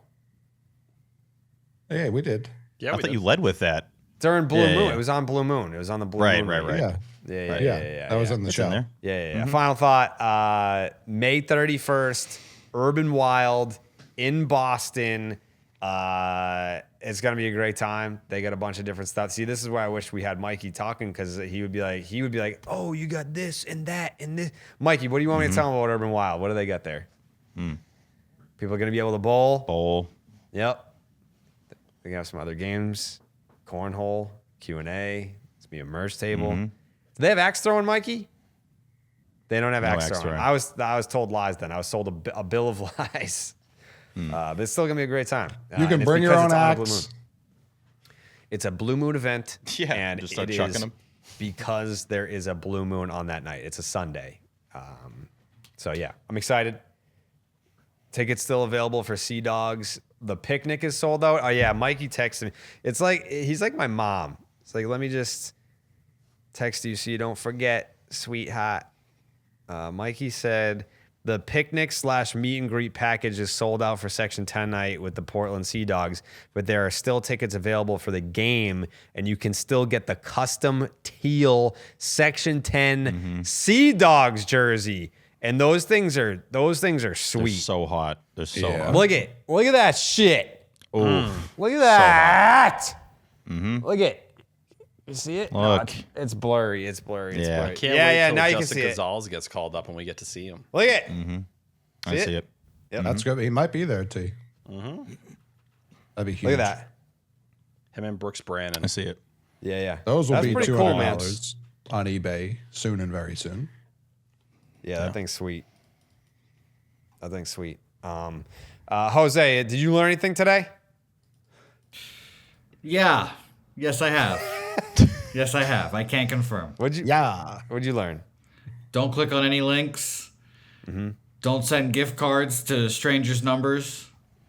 Anybody. I mean, I don't even trust T. If T asked you to buy gift cards, Definitely not don't T. do anything Yeah. unless I tell you to do it. All right? Or There you go. like Mikey or Steve, I guess, because Sure. you need to work with them. And if Bagzewski tells you to do something, you do it. You do it. But other than that, I don't want you listening to anyone but like your family and your girlfriend. Aye, Captain. Yeah, that's. We need to protect you, man. 100%. Jesus. 500. I mean, it's gonna be great though, because now we're all like we do gonna go on Xbox after we record and play online. That's our thing. We've been doing this forever. 500 was begging to spend more. He was begging. It was almost 1,000. Let's look on the bright side.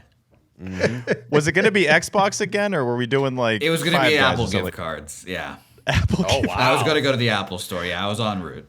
Jeez. I kind of do want those. If you want to just follow through with that. If you want to surprise us with Apple gift cards, that'd be sick. Yeah. We'll begrudgingly accept. Yeah. Oh man. Wow. Future's bright. Also, final thought. This is it. This is T's first episode as full-time T. We didn't even acknowledge that really. This is T's first time episode as full-time T. And tomorrow, Tyler. You know I'm being serious when I call you Tyler. I know, that sounded crazy. You're joining Baseball is Dead. I'm nervous, but I'm excited. You should be nervous. Dallas is a fucking lunatic. He is, but I'm ready to be guided by him. Instead of fighting, he doesn't want to pushing, guide you. He wants. No. He's going to mentally abuse you. Yeah. No. Yeah. I want to be a follower of him. I want him to accept me. Please don't. No. Then what I are can you doing? crawl into his brain and rewire it. You're my guy. Of course, I'm your guy. But if Dallas looks at me as your guy, we're gonna have issues. Fair. That's it. Yeah. But you're going to be get a great him to addition. love me. I think you're going to be exactly what that show needs. It's an already great show, but I think adding Tyler Milliken to the fold, it's that wrinkle that we've been missing since young Joseph went off to do his own thing. I'm nervous, but I'm gonna stretch my wings. I'm gonna fly. Don't be nervous. You're like a veteran of the game now. It's like going over somebody's house you've never been to before. You've been to the house. I just don't want to shit on the carpet. You've been to the house. This is a different house. It's a different house, but like you've hung out with him. Definitely. Yeah. No, I'm not scared of that. I just want to make sure I flow in. I know there's a lot of people that love BID. I just don't want to impact it in a negative way in their eyes. But it's going to take time. Everything takes time. People hated me the first time we got here. You are going to be a valuable addition. Me too. Yes. Yeah. I'm ready. Tomorrow's the first day of school, T. Mm-hmm. You got your outfit ready, T? It's basically like you graduated high school and you're going to college tomorrow. I know. That's what it feels like. This whole weekend, I've been so nervous and anxious the entire time because I'm just like, you should be really nervous. Here we go. This is a big deal. This is a huge opportunity. You're going to be great, T. We need you. You've been waiting your whole life for this opportunity, and it starts tomorrow. All right. Don't be nervous. Don't build it up more. I build it up. Everything in your life has led to this moment. Literally. That's what it feels like. Yeah. Because and it's true. In case you're wondering, extremely short leash. Confident. Playoff Bayo. You just immediately can them. DFA'd. The DFA tweet would go crazy. Sorry, Dallas didn't like what you said. We got to let you go, T. Yeah. And sent back down. It's just not working, dude. That would We've optioned them back. We wanted it to work. We tried to make it work. It is not Stop working. speaking this into existence. You're manifesting it. He forced our hand. He was just so bad. Yeah, like what else were we to do? Trot him back out there again? Hey, we got to balance it out, ball? No. Jay posting like his nugs the next morning, like he's just not seeing the ball well. No. Yeah.